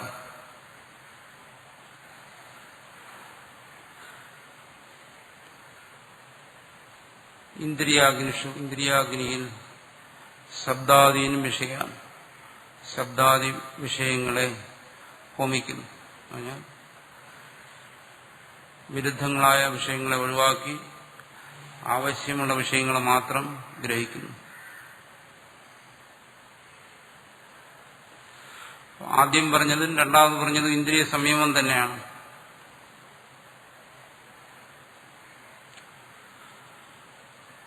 ആദ്യം പറഞ്ഞു ഇന്ദ്രിയ സംയമം ചെയ്യുന്നു, രണ്ടാമത് പറയുന്നത് ഇന്ദ്രിയ സംയമത്തിന്റെ ആദ്യത്തിൽ നിന്നുള്ള വ്യത്യാസം എന്താണ്? രണ്ടാമത് പറയുന്നത് ഇന്ദ്രിയങ്ങൾ വിഷയങ്ങളെ ഗ്രഹിക്കുമ്പോൾ ആ വിഷയഗ്രഹണ വേളയിൽ ഇന്ദ്രിയങ്ങളെ എങ്ങനെ സംയമനം ചെയ്യുന്നു എന്നാണ്. ശബ്ദാദി വിഷയങ്ങളെ അത് ഗ്രഹിക്കുമ്പോൾ വിരുദ്ധങ്ങളായ വിഷയങ്ങളെ ഒഴിവാക്കി ആവശ്യമുള്ള വിഷയങ്ങളെ മാത്രം ഗ്രഹിക്കുന്ന രൂപത്തിലുള്ള ഇന്ദ്രിയ സംയമം. വിഷയങ്ങളുമായി ബന്ധപ്പെട്ട് നിൽക്കുന്ന അതാത് ഇന്ദ്രിയങ്ങളുടെ വിഷയങ്ങളുമായി ബന്ധപ്പെട്ടിരിക്കുന്ന ഇന്ദ്രിയ സംയമത്തെക്കുറിച്ചാണ് രണ്ടാമത് പറഞ്ഞത്. ആദ്യം പറഞ്ഞത് എന്താണ്?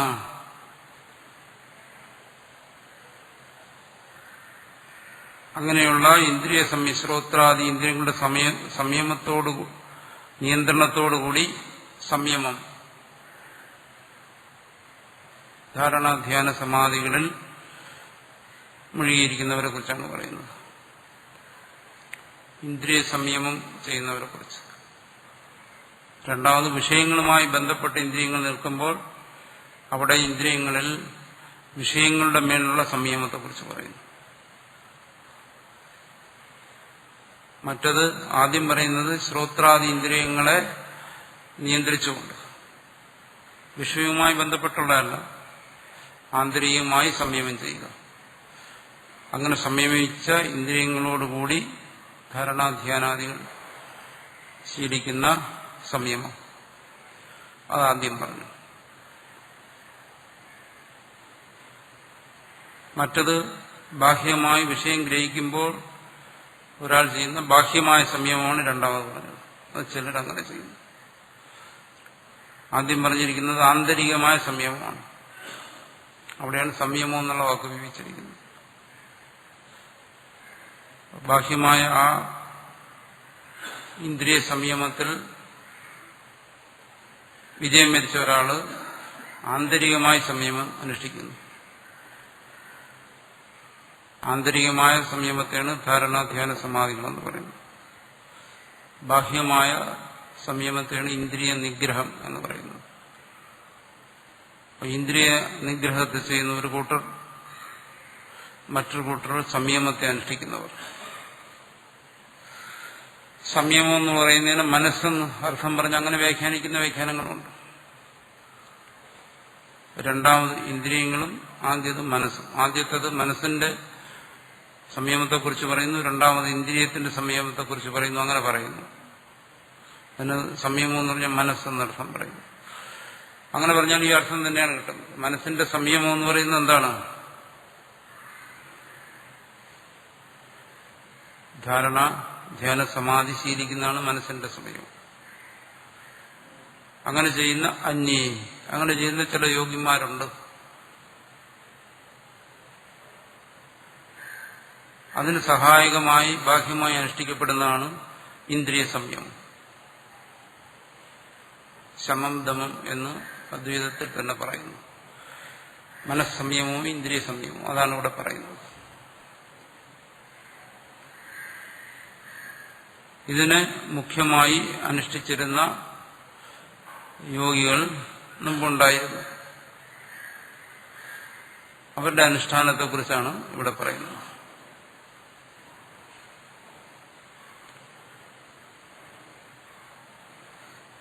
ആണ് അന്യേ ശ്ലോകത്തിൽ പറയുന്നു.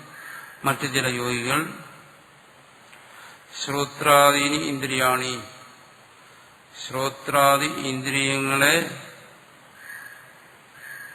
സംയമാഗ്നിഷു ജുഹ്വതി, നിയന്ത്രിച്ചിട്ട് സംയമത്തെ ശീലിക്കുന്നു. അന്യേ മറ്റു ചില യോഗികൾ ശബ്ദാദീൻ വിഷയാൻ, ശബ്ദാദി വിഷയങ്ങളെ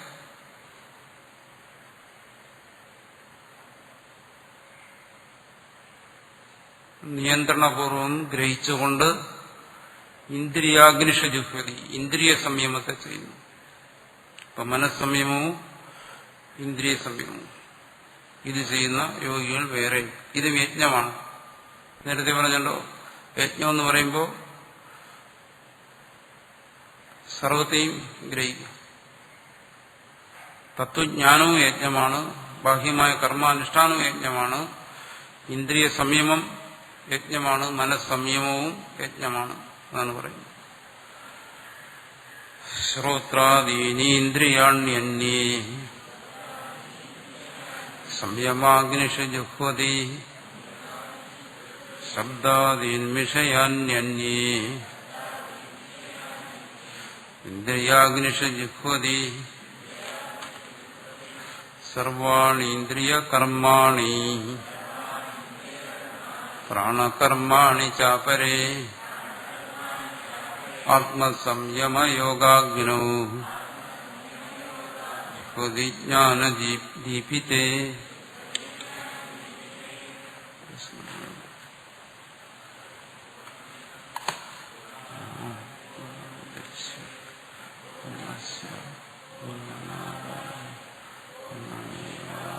ശരി.